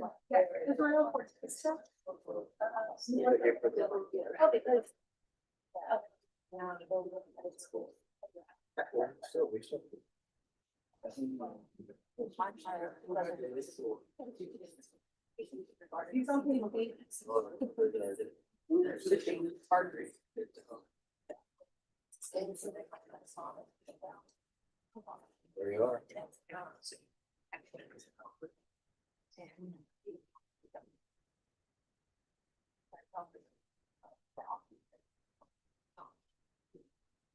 All right, Israel Cortez. Morning, Judge. He's coming out. He's in the back. All right, thank you.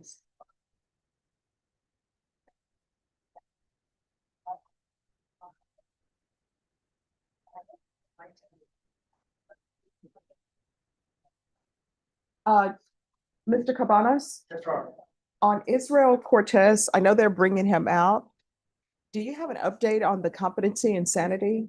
It's been updated. So that's been resolved, Your Honor. All right, so there's no issue with competency or sanity? No, Put that in there. And then where are we on discovery? let me tell Melissa how we're up to. Okay. So on discovery, Judge, the state gave me the cell phone extraction from my client. I asked if there was a cell phone extraction done on the decedent. And we just confirmed that they tried to do it, but they were unable. Mhm. And so if they don't have it, I guess they don't have it. And so it looks like we have everything we need as far as discovery compliance from the state. Okay. So if you all can do an acknowledgement of discovery. Now, here's my next question. Has an offer been tendered or no? I believe Jason gave him an offer before I got here. Yes, Judge. All right.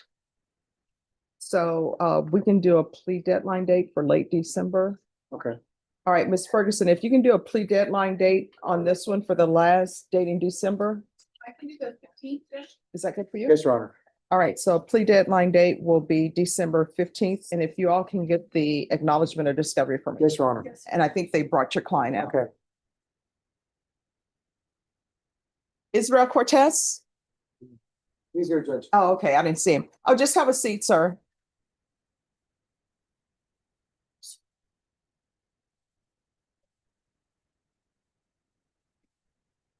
All right, anyone else ready?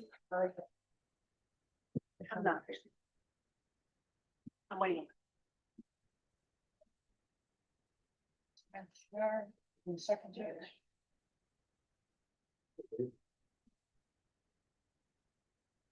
Page 9, third one down.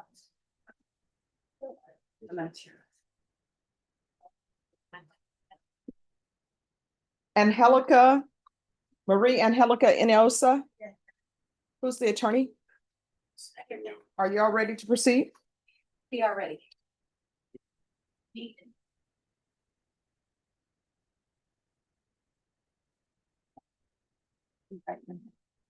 No, right. All right, the court is calling 2020 CR 2987 State versus Marie Angelica Ineosa. Can I have parties announced? Yes, Marty and also Monica? Marty. Mari, okay, I'm gonna work on that. Thank you for correcting me. I appreciate that. So it's Mari and Angelica Ineosa. Correct. Can I have parties announced? State. Elizabeth Settle for the defense. And are you Mari Marty, yes. Angelica Ineosa? All right, did you review the document entitled Motion to Enter Adjudication of Guilt and Revoke Community Supervision with your attorney, and did you understand it?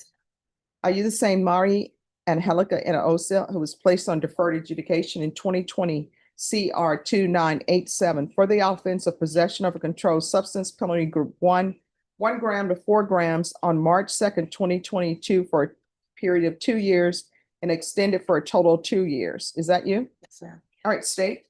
Violation of condition number 4 in Bear County, Texas, the defendant Mari Angelica Ineosa did then and there fail to report to the supervision officer as directed for the months of May, June, July, and August 2024 in violation of condition number 4.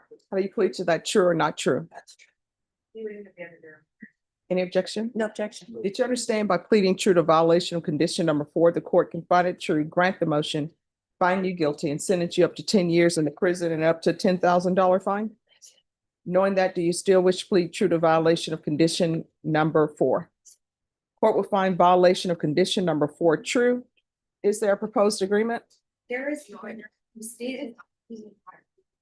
Grant the state's motion, enter an adjudication appeal against the defendant with supervision and sentence her to 5 years in prison.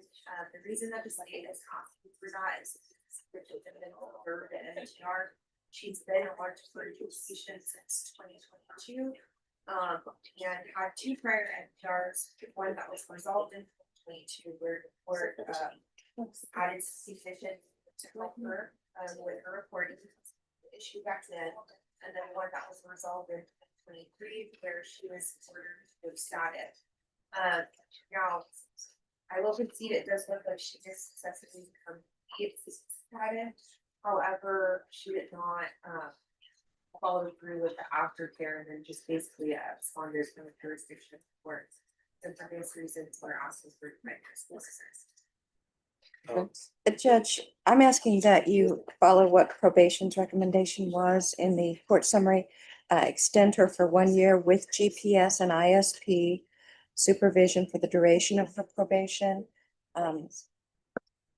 Judge, she did complete the status successfully. I believe there was a violation during the aftercare, but she did the bulk of that as well.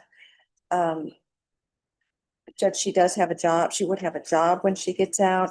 She's now become aware of vealing, which was, she had transportation problems, which led to some of these violations. So we're just asking one more chance, Judge. She's has no prior felonies. And we're just asking that you allow her to continue on her probation. All right, why did you disappear? You want to raise your right hand? Yes, sir. Do you solemnly swear or affirm the testimony you give will be the truth and nothing but the truth, so help you God? All right, you can lower your hand. Why did you disappear? I just, like she said, I was having transportation issues. I was living out in Lotus. I did complete aftercare. And then I got switched to a new probation officer. I asked him if, because I was having issues getting weight, like to my probation office. There's no buses where I was staying and I wasn't aware of the VIA link system. So I Wasn't aware of what? It's called VIA link and it's like where if you live where there's no buses, they'll pick you up and then they'll drop you off at the nearest bus stop. So when did you become aware of this? A few months ago. So how did you become aware of that? a friend of a friend had told me about it because he was living out there in Helotes also. And he told me about it and I was like, okay, so now I know about that, but I didn't know about it then. Why didn't you investigate that beforehand? Because reporting for probation is the #1 thing. Yeah, no, you're right. And there's no excuse for me not going. So the only time you researched that was when? I didn't, I tried to figure out ways. No. When is the time that you decided, hey, let me research this? Well, I had researched it prior, just didn't find anything, but somebody told me about it. And so that's how I learned about it. So you were having a conversation with someone. When did you have a conversation with someone concerning your inability to go to probation because of lack of transportation? It was months ago, honestly. But yeah, that's the reason, I just didn't have a way to get to probation. And then I couldn't contact my probation officer. So I know that's not really an excuse. So what do you mean you couldn't contact your I probation? have tried reaching him by phone and I left him voicemails. He never contacted back. He never responded to none of my And emails. when would you have made these phone calls? Prior to me getting to not going to report. So I believe it was the beginning of May. And I didn't hear from him. He didn't come back. So. All right, any questions? So Ms. Engelsa, when you were placed on probation, you provided the address of 10950.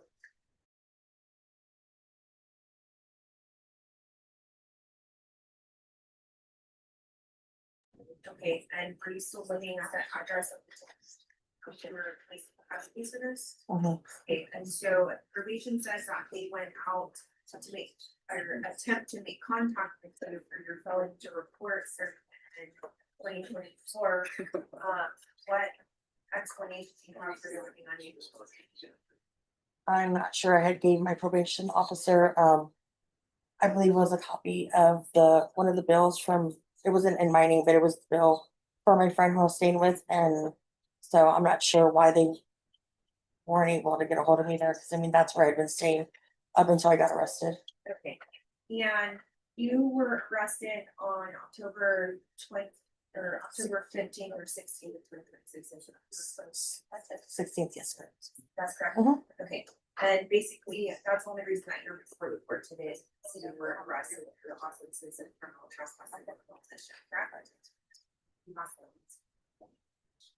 Any further questions? If judge gives you one more chance on probation, what do you think the most important things you need to do before on staying on such with preparations? Do you have a place to live? Yes. Okay. Is that with a friend or? It would be with grandpa. Is it important to you to keep your deferred adjudication status? Yes. Wow. But that's all I had, and I would also just, re-urge what I'm asking the court to do. But if you do decide to revoke her, just, we would ask for a 2-year sentence. She did do a lot when she was reporting, and thank you, Judge. So this criminal trespass case and the criminal mischief. So criminal mischief means that someone is alleging that there is property that has been damaged. So I'm not taking the criminal mischief as true.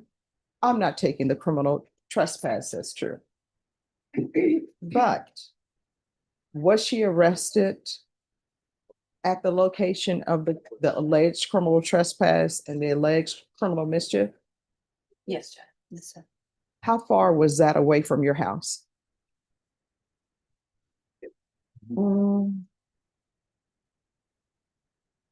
Not sure, like, it was a little bit.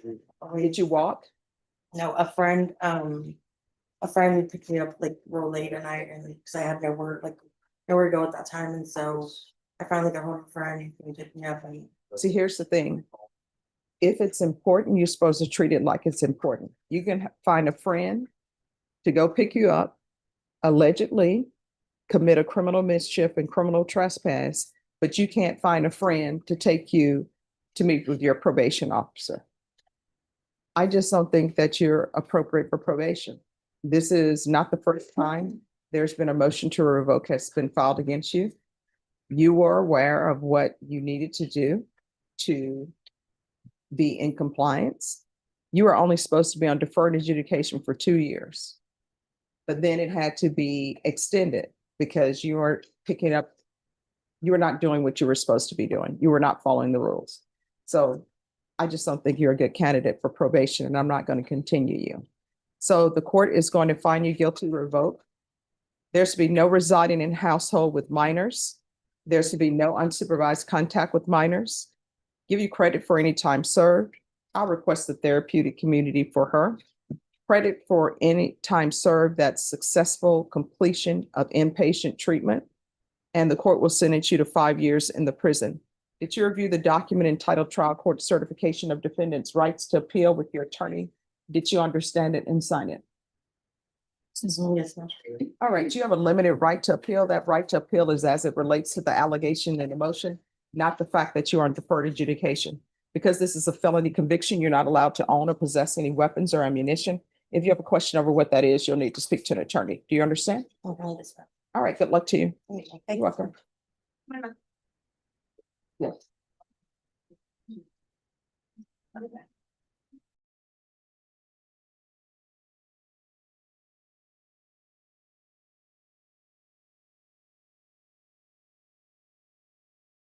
$11:30.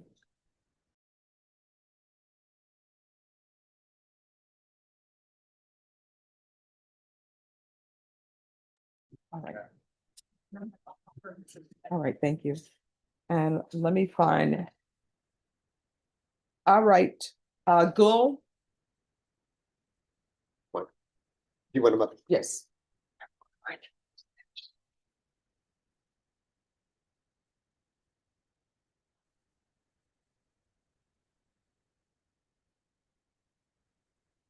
Hello. All right. So we're going to make sure that there's an interpreter for you. My understanding that you would feel more comfortable if there's an interpreter. Is that correct? Yes. Okay. That is involving most people. No. It's fine. I just want to make sure that you're understanding everything. So we'll make sure that there is an interpreter present, okay? All right. And defense, have you received all of the evidence in this case? I have, Your Honor. All right. And was the state able to tender an offer? They have. Okay. So we're gonna do, on this case, Ms. Ferguson, Yes. we're gonna set this for a plea deadline date, and we need to have an interpreter present. Yes. Actually, it's a Pashto.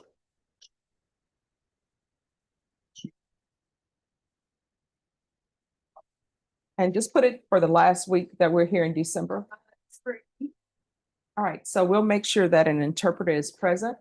That's gonna be the day where you need to let me know whether or not you're accepting the offer. Very good. All right, thank you. Okay, thanks, Judge.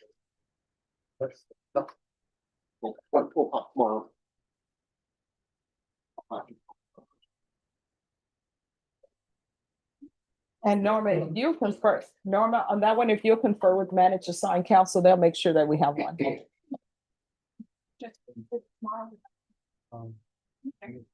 me see.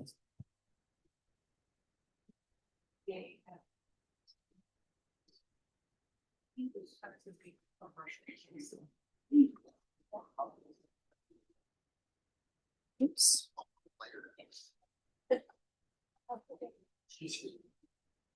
And what time they're saying on Wednesday? Anytime after 10:30.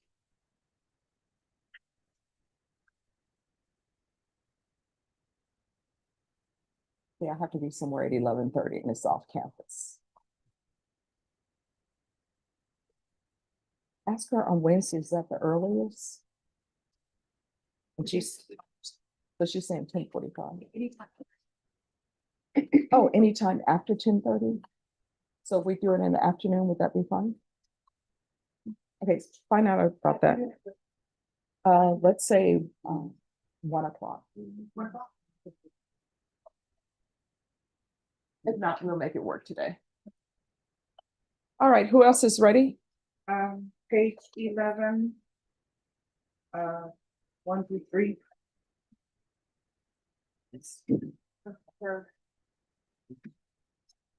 All right, Christopher Sanchez. Where's his attorney?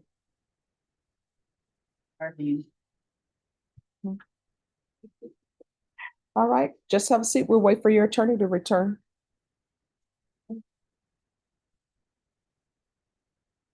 Sorry, Joe.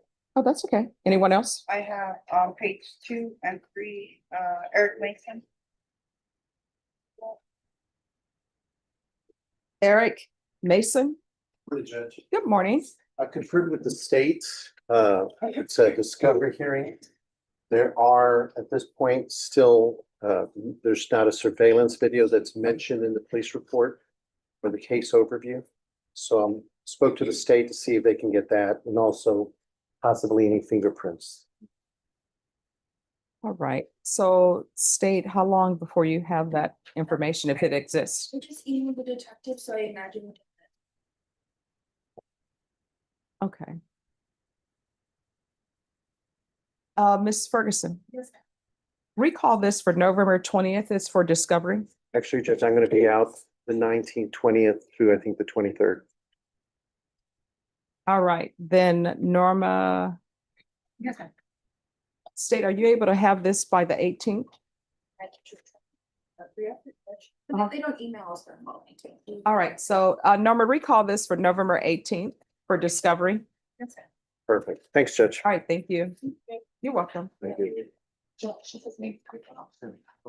a seat, sir. Have a seat, Mr. Mason.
All right, anyone else ready? Yes, Judge, page one, second down. Berlanga. David Berlanga. Daniel. Thank you. Daniel Joseph Berlanga.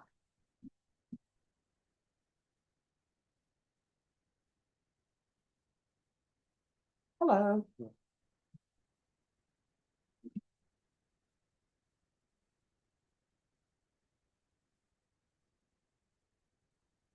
All right, so we're set for trial. That's what I hear. All right. I guess. Yes, 1:30.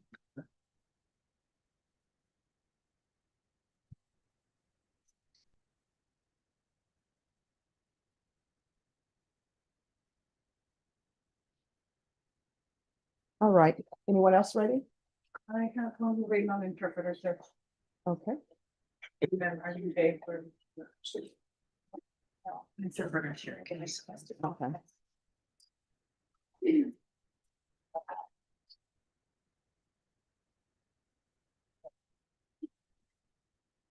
How are you? It's everything. So far, so.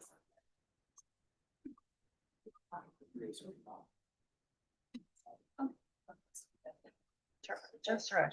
Okay. Oh,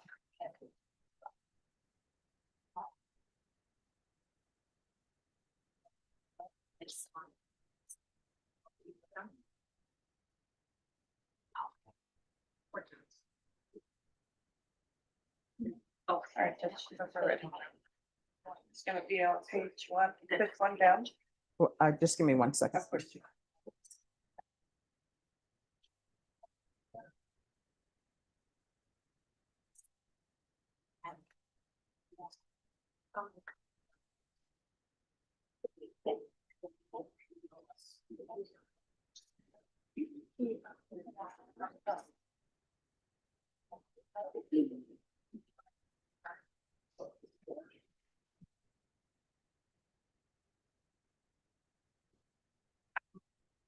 All right, who's with the interpreter? It's on page one, fifth one down, it's Alani set up. Okay.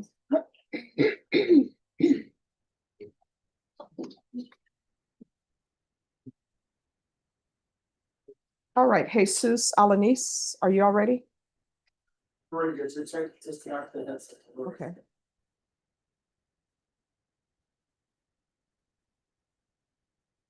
All right, Mr. Alanis? Yes.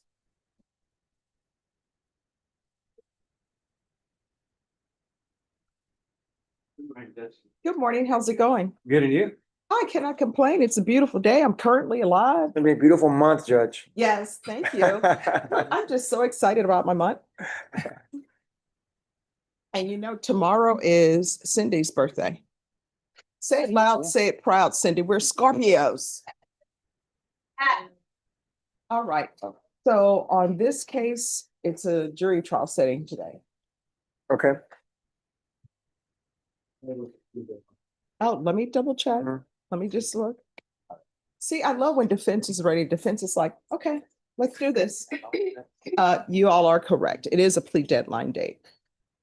We have been, I don't know, today, I need to call the family to celebrate thinking about comments, if we could maybe one more research before the one, and then by that, next set will. I think we'll, as I said, if we're gonna resolve this, or if it's gonna be the second. All right. So you all want to bring it back the week of November 17th? All right, Ms. Ferguson, an extension on the plea deadline date to our last week here for November. What date? November 18th. Is November 18th good for you, council? That works, Your Honor. All right, we'll be back on November 18th at that time. If you've not reached an agreement with the state, your next setting will be a jury trial date. Yes. All right, thank you. Thank you, Judge. Thank you. Okay, bye-bye. Melanie?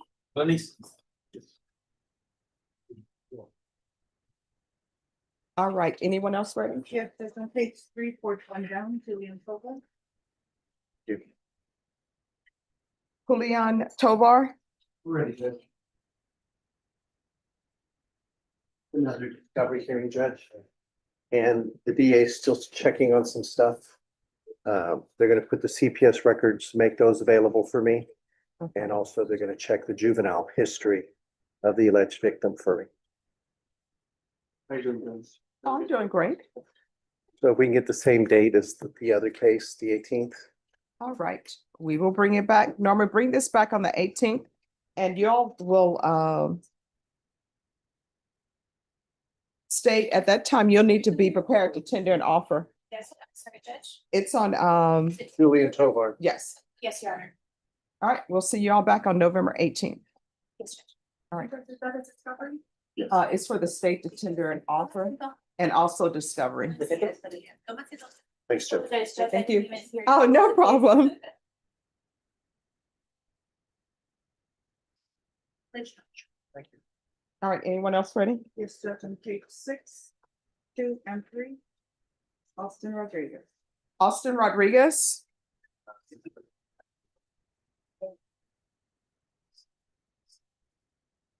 Six. Good morning, Your Honor. Good morning.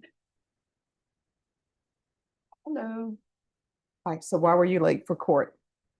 I was standing right outside. Everybody was in the little waiting. I didn't know that y'all had already unlocked the door. Oh, here's the thing.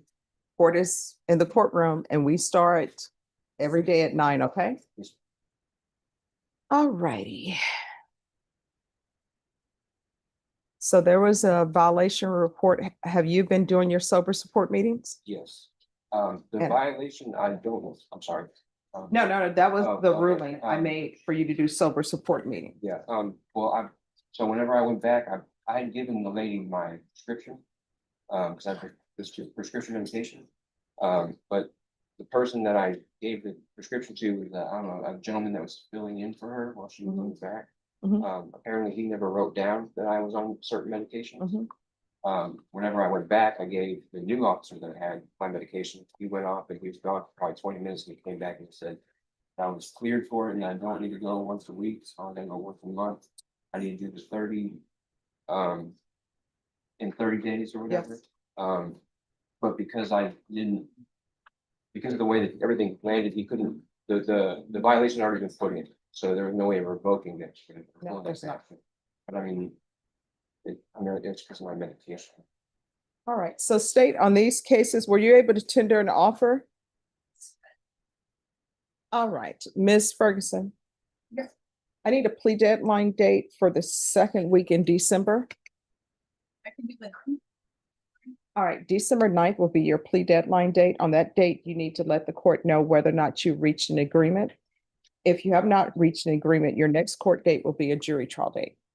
All right, thank you. Once you sign the reset form, you'll be excused. Judge, I do have one quick question. If I have motions to withdraw, will they be heard on the 9th also?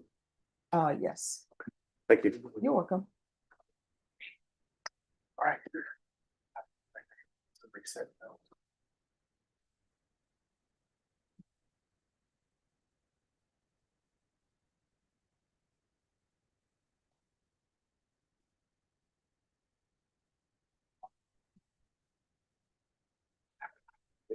Did you already file the motion to withdraw? I have not, Your Honor. Okay. This is our first sitting, but I will get that in. All right, thank you.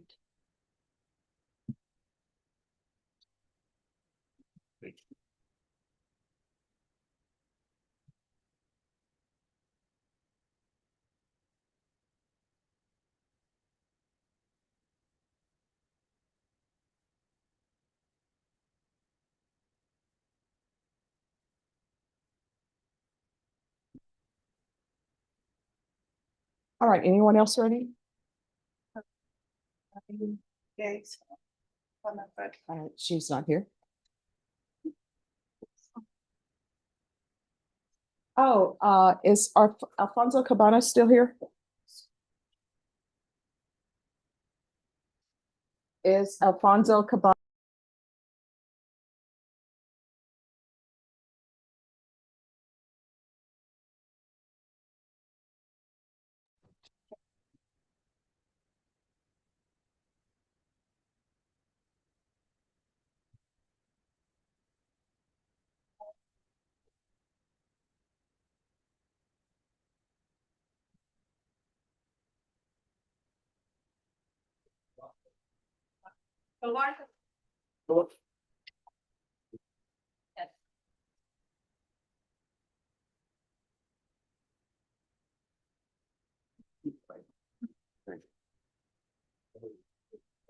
Thank you.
What page is he?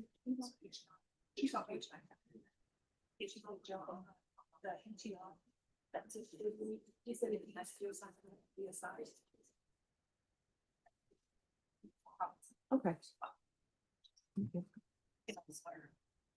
Between the main ones.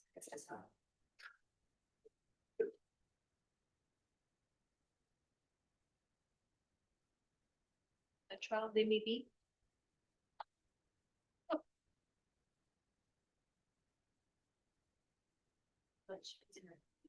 Yeah, very exactly. I'll go to you. Okay.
Just give me a moment.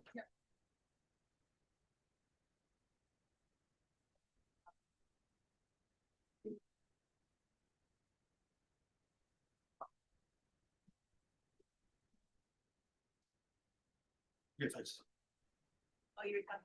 Okay, Next time. all right. She's the important person. I'm not the important. I am wanting to speak to your client. Got a felony, we gotta find out who the lawyer is. Robert's not gonna sit down.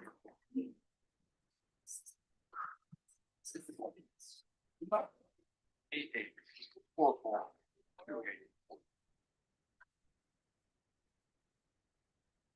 Robert's son. Got a felony, and you guys are all the time. Jonathan Rodriguez. Short man. Yeah. Jonathan Rodriguez. Oh, well, that's interesting. All right. I'm not. Who's ready? It is Jason DeYoung, page 24 down. They're gonna look at the. Jason DeLeon. Morning, Judge. Good morning. There hasn't been a court. All right, thank you. Do the person. Oh. Wait a second. Let me pull this up.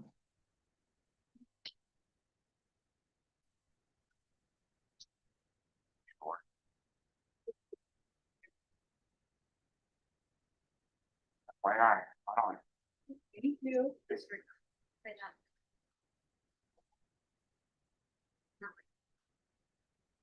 All right. So the motion to revoke. Why is it being withdrawn? The new cases out of Tom Green County, Your Honor, were withdrawn. They were just outright dismissed, Judge. Okay. You need my input, Your Honor? Yes, so defense has just told me that the cases that were the basis of the MTR were dismissed outright in another county. I did call them myself to verify this one. Okay. All right, so then the MTR is withdrawn because there's no reason for the MTR. Judge, his case expired on the 5th of this month. He's completed all the terms of his probation. All right. All right, well, good luck to you. Continue doing whatever you've done to maintain your sobriety, okay? Thank you. All right, you're welcome. Judge, will he be termed today or as of tomorrow? Oh, no, I just signed it. Oh, okay. Oh, no, I don't need to file. I put everything in synopsis. All right, thank Oh, you. perfect. Thank you, Judge. You too, have a good one. Is that you? Oh, no. This. Have a seat. Let her know what happens today. I'll sign up for their.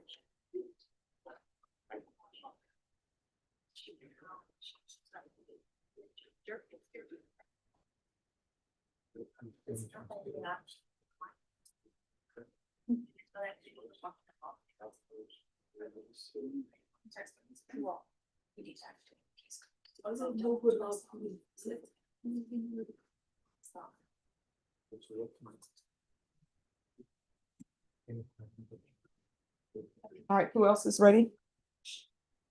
No, for nothing. All right, everyone who's here. The court is recessing at noon. Your attorney's right there. Okay. Okay, all right. So if your attorney, who are you here for? She's Rafael House. All right, Norma, can you call Raphael Leal? Yes, I'm right there. You know. Okay.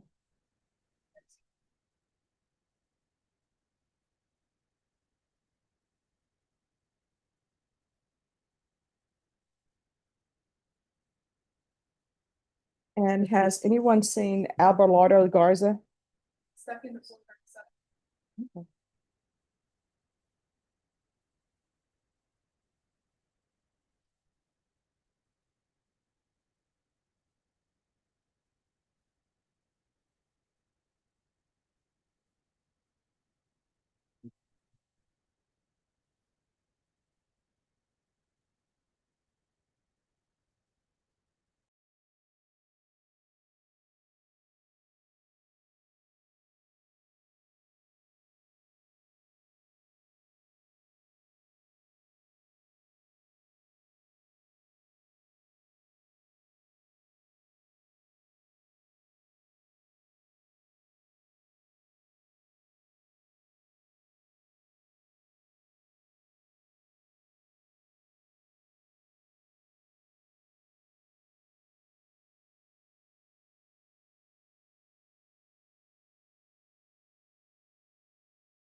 We'll see what else we can do.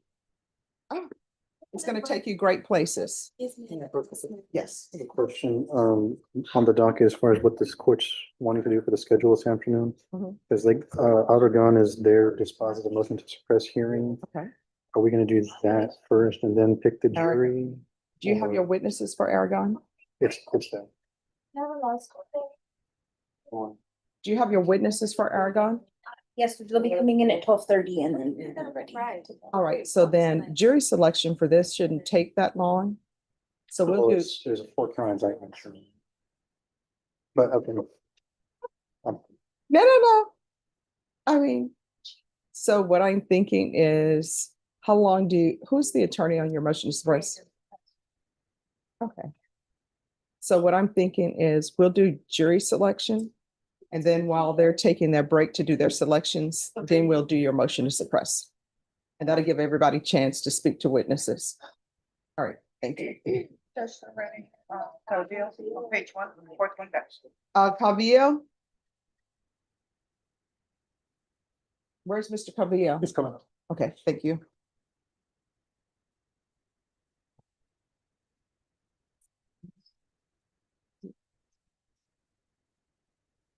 Good morning. All right, let me see here.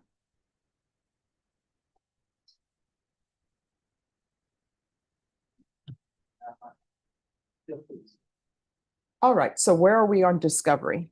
Judge, I'm requesting one more discovery study. In my review of the case, there's mention of some communications via cell phone, text messages between the defendant and the alleged complainants. And so I took time to try to obtain that. It could possibly be it. All right, Ms. Ferguson, can you reset this for discovery the last week in December for us, please? All right, we'll be back on December 15th. Do you have any questions? All right, once you sign the reset form, you're excused. Thanksgiving. Oh, thank you. Happy Thanksgiving to you too. I think he said he wanted to hire. Yes. So, Hire somebody? No, Judge, it's my first case, so Then if you're hiring somebody, they need to be here on the 15th. yes, I will. All right. Let me go explain everything to him. Okay, thank you. All right, anyone else ready? He does. oh yes, I need to get him a reset. Okay.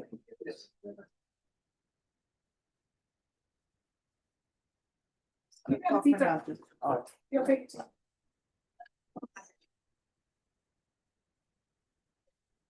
All right, Dirk.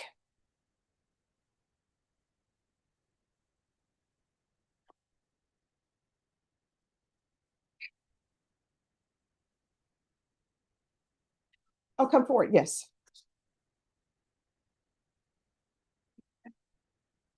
Hello. All right, so my understanding is you're in inpatient treatment, correct? Then keep up the good work, okay? This is what we're gonna do. We're gonna call you back for November 6th. Did somebody bring you today? They set up the treatment place, they hurried and hustled together to get me here real quick, just Okay. because I didn't want to go back, I was like, I just got there, you know. Yeah, no. No, you were actually scheduled for yesterday, so that's why I recalled it for today. Okay. So we're gonna recall you for November 6th. They're gonna give you a reset form. You can either appear by Zoom or in person, okay? Ms. Ferguson, if you will give her a reset form for November 6th. And just let them know that you can appear by Zoom or in person. Just have a seat and they'll give you the reset form, then you're excused. And we'll let your attorney know. Thank you. You're welcome. So let's see what judge the jurors are outside and then let them know to come back at. 1:30. Yes. Thank you.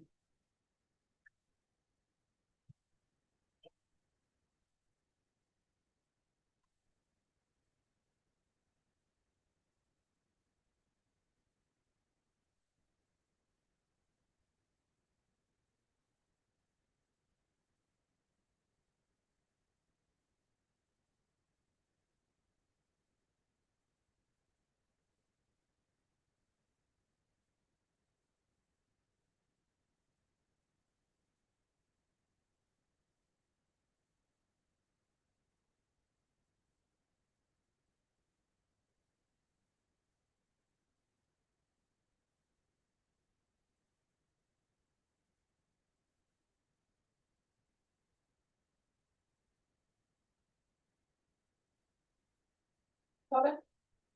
You come up.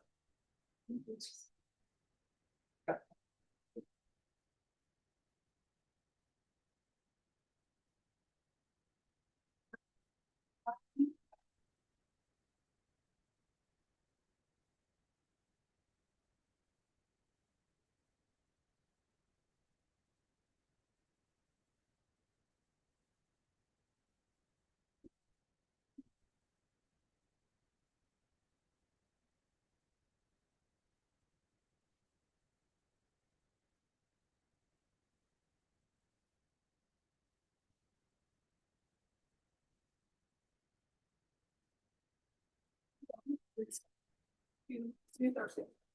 Yeah.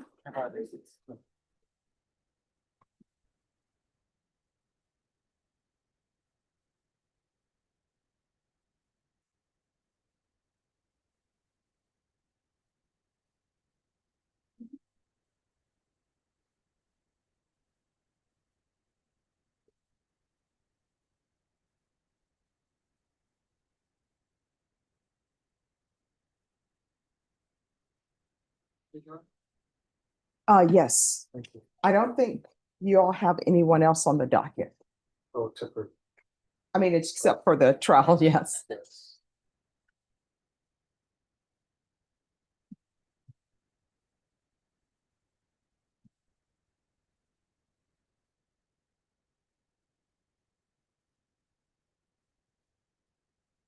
I showed up in contact.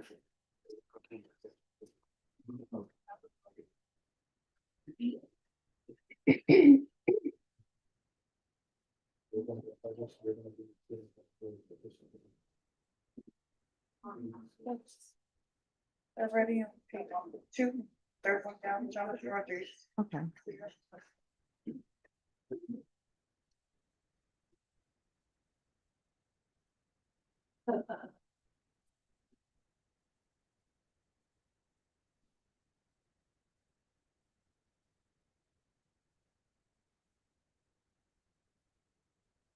Just give me 1 second.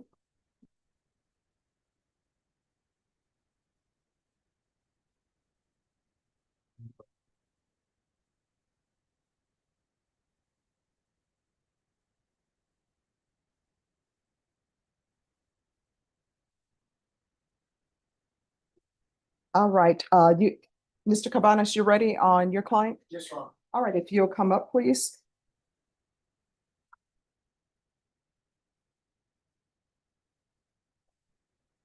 Do I bring him up, Judge? Yes.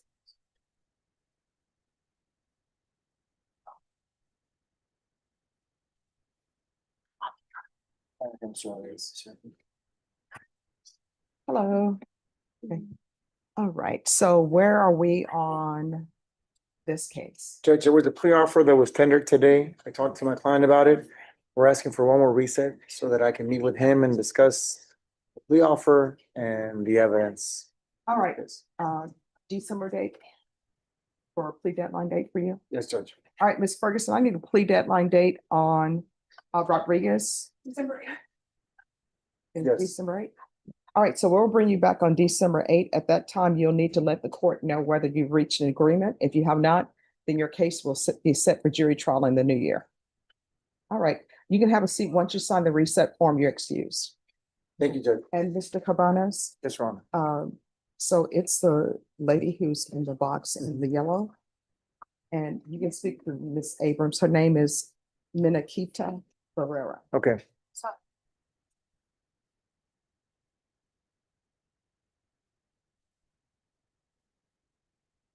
Thank you. You're welcome. Oh, you too? Okay.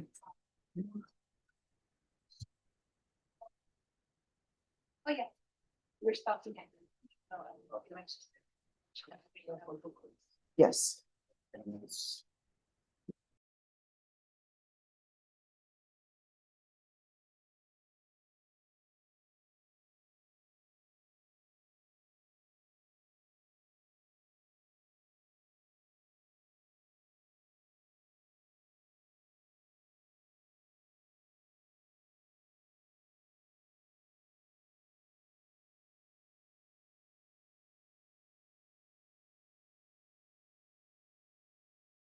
I didn't get into finances with him, but Yeah. so I'll bring him into the office and talk to him and then tell him he's got to do something. All right, thank you. Are we gonna be able to get through this one? Jeff, you have a few Is the paperwork ready? I just gotta remember. Oh, I got it. She's locked up. She went to the bed. She's one in the wheelchair. Okay. Okay.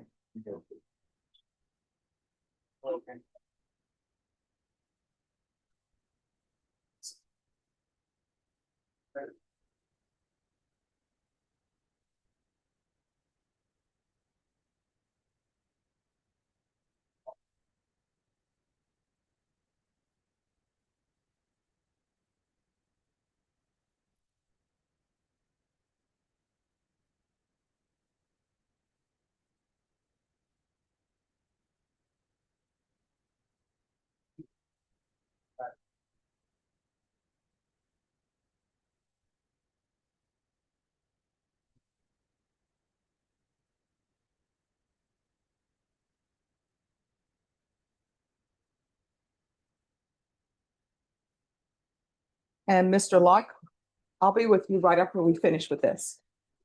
You're welcome.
All right, if I could have the parties on Brandy Mendoza, please.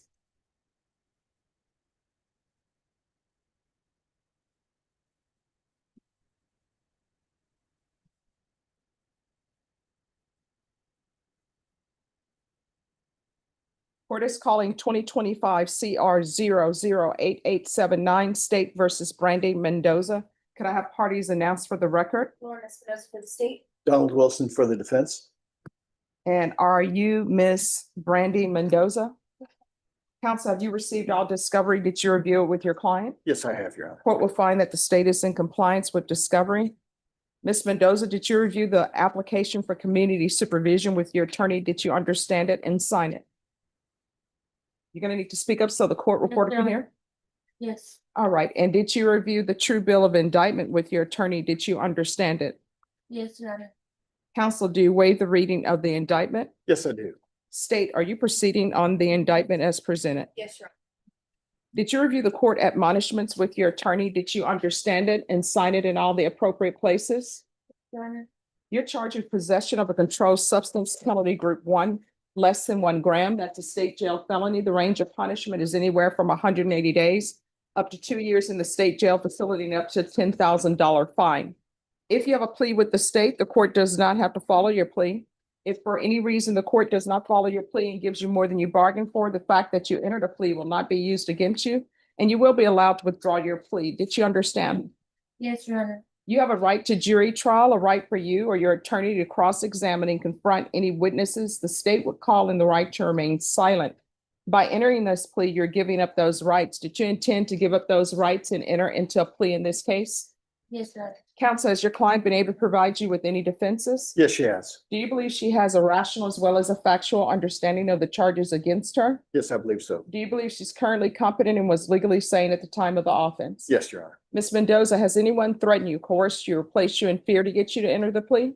No, Anyone promised you anything other than the plea? no. Are you satisfied with the way you've been represented? Yes, ma'am. If you're not a U.S. citizen, by entering this plea, you will be deported, denied naturalization, and reentry. Did you understand? Yes, Your Honor. Court will find that defendant has knowingly and voluntarily waived her right to jury trial.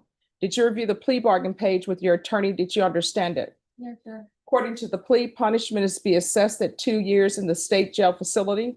There's an $800 fine. State recommends community supervision. They will take in consideration 2025 PF 18457. Did you understand that to be the plea? Yes, Your Honor. Defense? Yes, Your Honor. State? Yes. Did you review the waiver of appeal paragraph with your attorney? Did you understand it and sign it in both places? Yes, Your Honor. By signing that, you're waiving your right to appeal. The only items that can be appealed are written pretrial motions that have been filed, heard, and ruled upon by the court. Did you understand? Yes, Your Honor. Counsel, are there any such motions? No, Your Honor. Outside the agreement, the state is recommending that your community supervision be for a term of 2 years. There be a TAP evaluation, no harmful or injurious contact with Julia Ramirez, the DOEP course, regular random UAs, and the MRT. Did you understand those are recommendations from the state and the court does not have to follow those recommendations? Yes, Your Honor. Then to the offenses charged, how do you plead? Guilty, not guilty, or no contest? No contest. State any evidence? Yes, Your Honor. State offer states exhibit 1 and all attached. No objection, Your Honor. All right, did you review the waiver and consent with your attorney? Did you understand it and sign it in all the appropriate places? Yes, Your Honor. Again, did you understand you have a right to jury trial, a right for you or your attorney to cross-examine and confront any witnesses the state would call in the right to remain silent? Yes, Your Honor. Did you understand that today the state will be presenting evidence in the form of witnesses' statements and police reports? But most importantly, there'll be no live testimony. Did you understand? Yes, Your Honor. Court will find that defendant has knowingly and voluntarily waived and consented to stipulation of testimony and stipulations. Court will accept into evidence states exhibits 1 and attachments and view the same. Yes, Your Honor.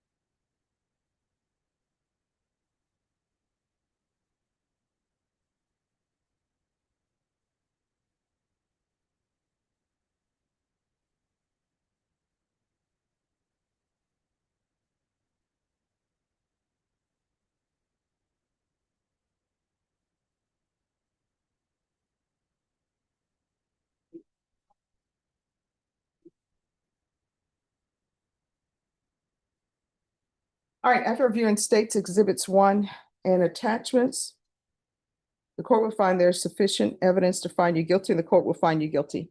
Are you proceeding with sentencing? Yes, Your Honor. Anything you wish to say on behalf of your client? Judge, one, we just asked the court to go along with the agreement with one, I guess, issue on the fine. She's as you can see, she broke her leg and she's recently had surgery and spent almost a month in the hospital. She's not going to be able to put any weight on that leg for somewhere between 8 and 12 weeks. If we can at least delay starting making payments on that or probate some of that or something like that to give her some breathing room before she goes back to work, we would ask that. But otherwise, we'd ask you to approve and agree with our agreement on the plea for the probation. All right, was the leg broken, removing the AC and climbing through the window? Is this something else? No, something else. I just happened recently. All right, and why is there a request for no harmful or injurious contact with Ramirez? Judge, there was another case that has been already dismissed that was family violence disturbance or that sort of thing that has been dismissed. And so the state is being overly cautious. Well, here's the thing. When I'm reading the police report, when the police came out, you said that you were homeless, you don't live there. So when there are relationships and you get to the point where police are being called out, people are removing AC units and going through windows and people are fighting each other, that's not a good relationship. And what usually happens is no problems have been solved. People just ignored it. And then the fact that you think somebody's cheating is going to rear its head and you're not going to be successful at this probation. So unless this person comes to court and tells me they want contact with you, Then he is present. oh. Well, I will hear from that person. It's not saying that I'm going to allow contact, but I'll hear from them. Are they the person who brought you down here today? All right. So I don't understand why they're here then. How did they know you would be here? Well, she knew about the case. Okay. Yeah, because I will tell you what I'm reading in here. You said that you don't live together. You said that she was cheating on you. I don't. She lives with her mother and Okay. So are you all still in a relationship? No.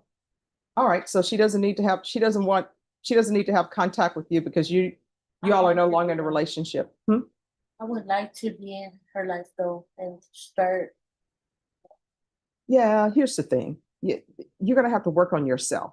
And let me just tell you why I do this. I don't do this to be cruel, but if you have someone that you get to the point where you all are physically fighting each other, that's not a good relationship. I always tell people this, and I know it's hard to do because hearts are involved, but when you suspect that someone is cheating on you and they tell you they're not, you either accept it or you don't. You don't get involved in a physical altercation. And that's why the police ended up here. And then that's why you're here, because from that, you have this possession case. I have a question. Sure.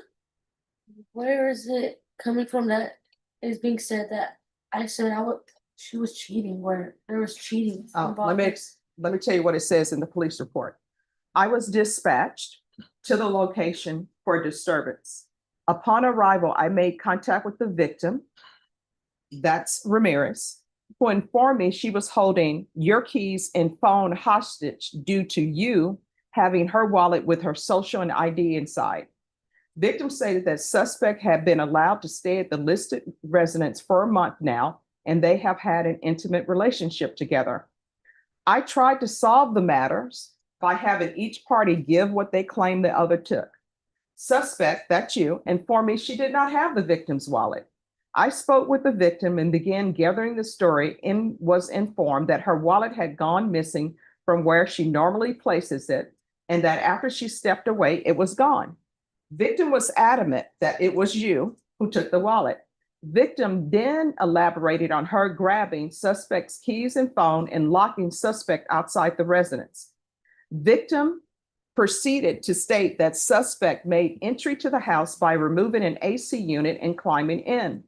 Suspect proceeded to grab a hold of victim, leaving visible injuries. Suspect proceeded to punch victim on the left side of her face twice with a closed fist. I observed visible injuries to victim's left cheek.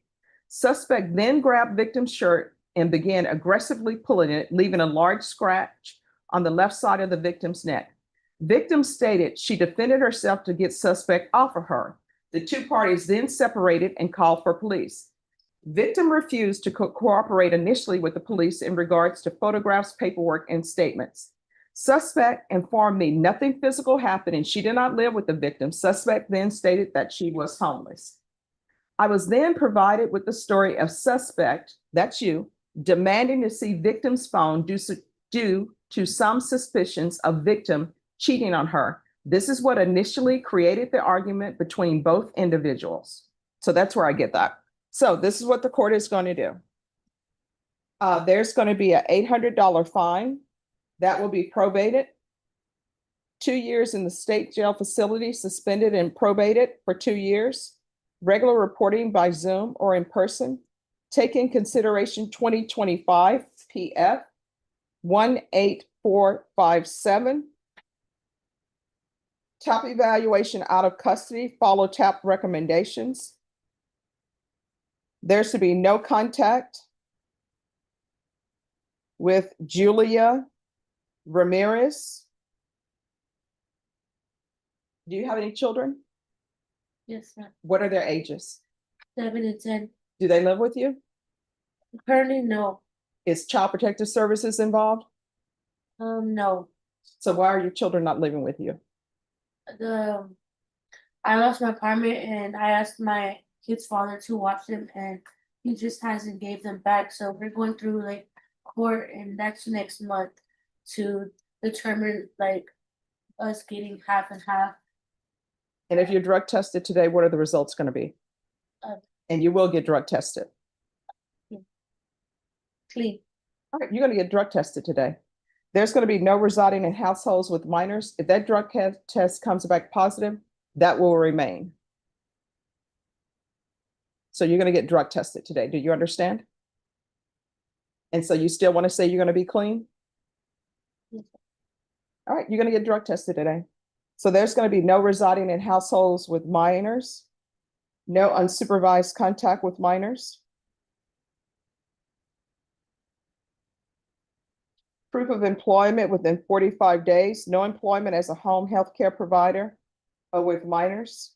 Judge, that's where we'd ask for some leeway because she may not be able to work. Oh, we'll find it. You just need to give a doctor's note to them and then we'll take that up.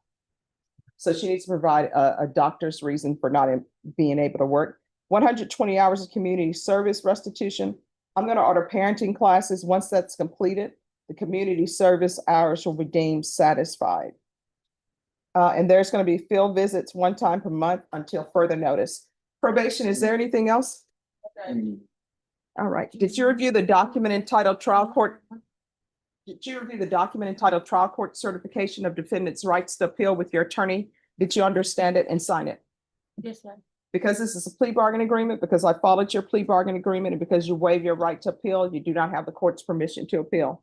Because this is a felony conviction, you're not allowed to own or possess any weapons or ammunition. If you have a question over what that is, you'll need to speak to an attorney. Do you understand? Yes, Your Honor. All right, good luck to you. They'll give you where you need to go to do the drug test. Judge, she is presently living with her mother in Kyle, up north of San Marcos. Her mother, though, is in the process of moving to the valley in sometime in the next month or 2 months. And so we will have to come back and ask for permission to transfer it or Oh, we something. can do a transfer to Cal. Well, that's just for the time being. Then it's going to be Rio Grande Valley. Okay. All right, thank you. And what county is Cal? Kyle is in Hayes County, I believe. Okay. All right, and then you'll do the UA today. And she's going to tell you where you need to go to do the UA. All right. Are the parties ready on Nikita Ferreira? Ready, Judge.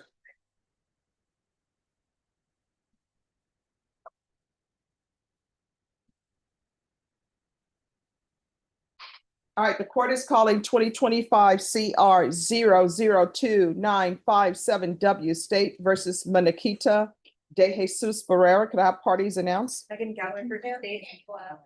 And for the defense? Good morning, Judge. Alfonso Cabañas for Ms. Barrera. And are you Ms. Ferreira? Yes, ma'am. All right, Ms. Ferreira, you have an attorney, a previous attorney appointed to you. Yes, ma'am. That attorney is in jury trial. Yes, And ma'am. he's been in jury trial and misdemeanor court for 3 days. He informed the court that if you wanted the new counsel assigned, he is fine with counsel being assigned. So do you have any objections to Mr. Cabanas being assigned as your new attorney? That's fine. All right, and Mr. Cabanas, you were assigned today. Do you request any time to prepare? No, Judge, we were 10 days to prepare. Thank you. All right, Ms. Barrera, did you review the motion to revoke community supervision with your attorney? Did you understand it? Are you the same Manakita Barrera who's placed on community supervision in 2025 CR 002957W for the offense of fraudulent use or possession of identifying information, items under 5 on March 13, 2025 for a term of 2 years? Is that you? Ma'am. All right, state. Violation of solution number 8 on or about 28th day of July 2025, Bear County taxes, the defendant, Ida Herrera, failed to report a change of address, supervision officer, in violation of condition number 8. How do you plead to that? True or not true? True.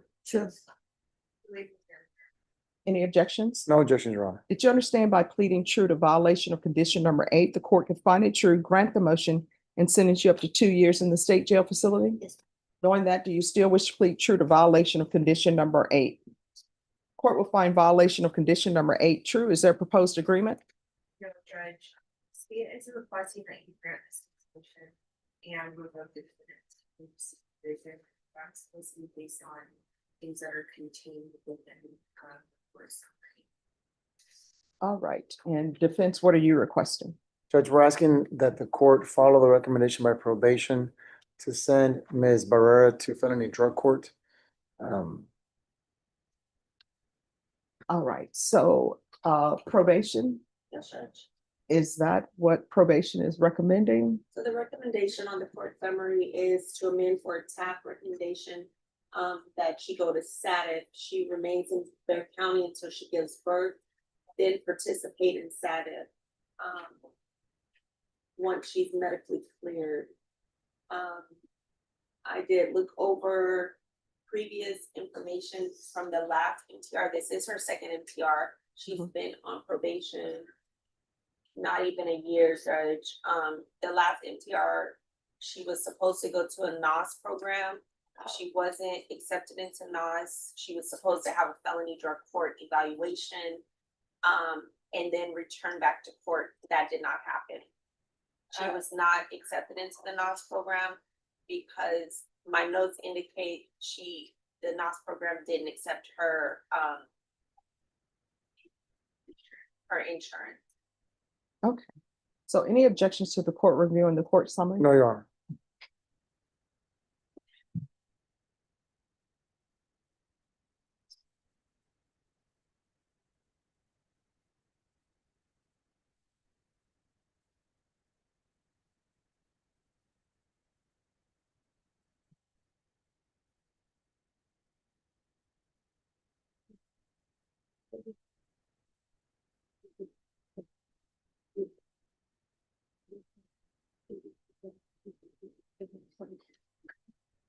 All right. So here's the thing. Do I think you would be a good candidate for probation? No. We've tried things. But am I willing? Maybe things will change. Maybe there can be some help for you. I know that from reading this, well, I don't know why the tears are here. Because I will tell you this, I appreciate the tears, right? But let me just tell you, just like the song says, tears do not make flowers grow. And the problem is you haven't been stepping up to the plate and doing what you're supposed to do. I'm reading the court summary, and you know what it says in here? Your parents have custody of your other children due to CPS issues. No, that's what that says here. That's what it says, but I have I can get paperwork and proof from Attorney General that I have full rights to custody of my kids. You should. And I'm the custodial parent of all 3. It's just, I'm waiting on my housing. You should. I've been bouncing from place to place, so that's why I didn't want to. Let me just tell you, you should not have custody of your children. And this is what I don't understand. And I want you to internalize what I'm saying. I'm not trying to be mean, but people are just going out here having children, have no means to financially support them, according to this, you have 3 other children. So when I would do CPS cases, you know what I would tell my clients? I'm like, look, I'm going to give you a pass on your first child. Maybe you don't know, nobody told you how babies are made, right? So I'm going to give you a pass for that. But I would have clients who would be 20 years old and have 5 children. And I'm doing the math in my head. At some point, everybody knows where children are made. Do you know I had a CPS case once and they were saying, well, Stephanie, we're going to place the child with the great grandparent. I was like, well, that's going to mess things up because, I'm hoping everybody will live forever. But I'm like, that great grandparent is too old. No, not too old. On the CPS side, we have grandparents who are like 40. I actually represented somebody once. I was representing the baby. And you know how old that baby's mom was? 12. People out here just running around, having children, not giving them any idea of what life is all about, just procreating. And here you are, you're out here just procreating. And you have no means to support. Oh, I'm placing my children with my grandparents because I don't want to be bouncing from place to place because I don't have a place to stay. Whose fault is that? Yours? Get a job. People always will find a place to make a baby, but they don't have a place to support their children. Now your children are with the maternal grandparents, and trust me, grandparents, guess what they want to do? They just want to be the fun grandparent. There are no rules here. I'm going to spoil my grandbabies and then send them back home to you. But they can't because you're not doing anything. I've actually been waiting on my housing. Now, here's the thing. You're waiting on housing. Guess what? You're not providing that housing. The government is providing housing, which means taxpayers are providing housing. And I got news for you. There's a government shutdown. And I don't know why you would choose to get pregnant, because people know how babies are made, when you don't have your life together. And you don't even have your 3 children with you. Now you're crying before me because you don't want to go to the state jail facility. And let me just tell you, I would send you for 2 years, right? And you know what would end up happening? You would be at the state jail facility. And when your baby was born, somebody would be right there to pick up your baby. Somebody in the form of the state, Child Protective Services. And either it would be placed with your maternal grandparents, but your mom may say, you know what? I can't take any more children. And then you know what ends up happening? Then your siblings are separated. Because somebody will adopt your baby. Your attorney will tell you, guess what? It's always easy to get a newborn baby adopted because you know why? People are looking to adopt children. Guess what they figure? There isn't too much damage that a parent could have done to this child unless they were using drugs while they were carrying the child. They are ready to go and take that baby. And you know, on the CPS side, when you place children with foster parents, they're just supposed to foster. We're going to be here. We're a stopgap for the parent. The parent's going to get their life together. But you know what really happens? Foster parents fall in love with the children. Next thing you know, they're hiring an attorney, and that attorney is filing motions so that they can adopt your child and your rights can be terminated. And then that's how you have a bunch of people walking around on the planet, don't even know they're related, because people like you are just procreating. And then you come before me crying because you haven't done what you're supposed to do. So I'm going to give you a choice. Do I think you will be successful on this probation? Absolutely not. But, I can be proved wrong. I don't have a crystal ball. I can send you, let you do your two years at the state jail facility now, or you're going to stay at the jail till you're ready to be transferred to inpatient treatment or felony drug court. And I can tell you, felony drug court, they have said that they're down a probation officer, so they can't take as many people or accept as many people as they normally would. So that's where we are. But suffice it to say, you're not going to be with your child. So either you're not going to be with your child because you're going into the state jail facility for 2 years, or either you're not going to be with your child because you're going to be in inpatient treatment. And with your child, if your grandparents don't pick up your child from the prison of the Bath County Jail, Child Protective Services, they're going to be called anyway. They're going to do an investigation to see if it's appropriate for your child to go with your maternal grandparents. And if they say no, then CPS will have custody of your child. And I see in here where your mother don't even know where you are. Spoke to mom who stated she hasn't seen her daughter, but I'll tell her to call probation if she finds her. So instead of you helping your mother with your children, you're just out here procreating. So which do you prefer? 2 years in the state jail facility, or either you're going to remain in the state jail facility, remain here at the Bexar County Jail till you're transferred to somebody's inpatient treatment or felony drug court. Which do you prefer? I would like to try to get rehab or drug court now. All right, the court is going to deny the motion, alternate amend conditions. She's to remain in custody for a transfer to felony drug court. We're going to do an updated TAP. And regardless of what the TAP says, it's going to be inpatient treatment. And once she's released, there's going to be field visits until further notice. Is there anything else? Not from defense counsel, Judge. All right, we can go off the record. So do not come to me. If you're back here again for this, don't come because you're wasting your tears, not helping flowers grow. You understand? All right, if you graduate from felony drug court, I'll come to your graduation. Can I say something? Sure. The only thing is I waited 9 weeks before I was notified that the rehab nurse had rejected me. I do have Medicaid. I'm not understanding why they rejected my Medicaid. And I wasn't told, they never called me out. I barely got my court date 2 weeks ago to reappear for interview. If I would have, I kept asking and asking what the situation was with my case. And they wouldn't tell me. Let me ask you this. All of your trying, you were successful in finding time to find some guy and have a baby, become pregnant. You're able to do that, but you were not able to be present for your field visits. You're not available to report to probation because they couldn't find you. You're able to do all of that. I was reporting on this case on my UA. I wouldn't show up for my report dates. No, they tried to find you. They could not. That's where I just found. So I was kicked out from where I was staying, and my belongings had got stolen. My cell phone had got stolen. That's why I wasn't able to receive the phone call. but here's the thing. You were able to contact someone so you could have a baby and become pregnant. I was already pregnant by the time I got out to probation. All right, good luck to you.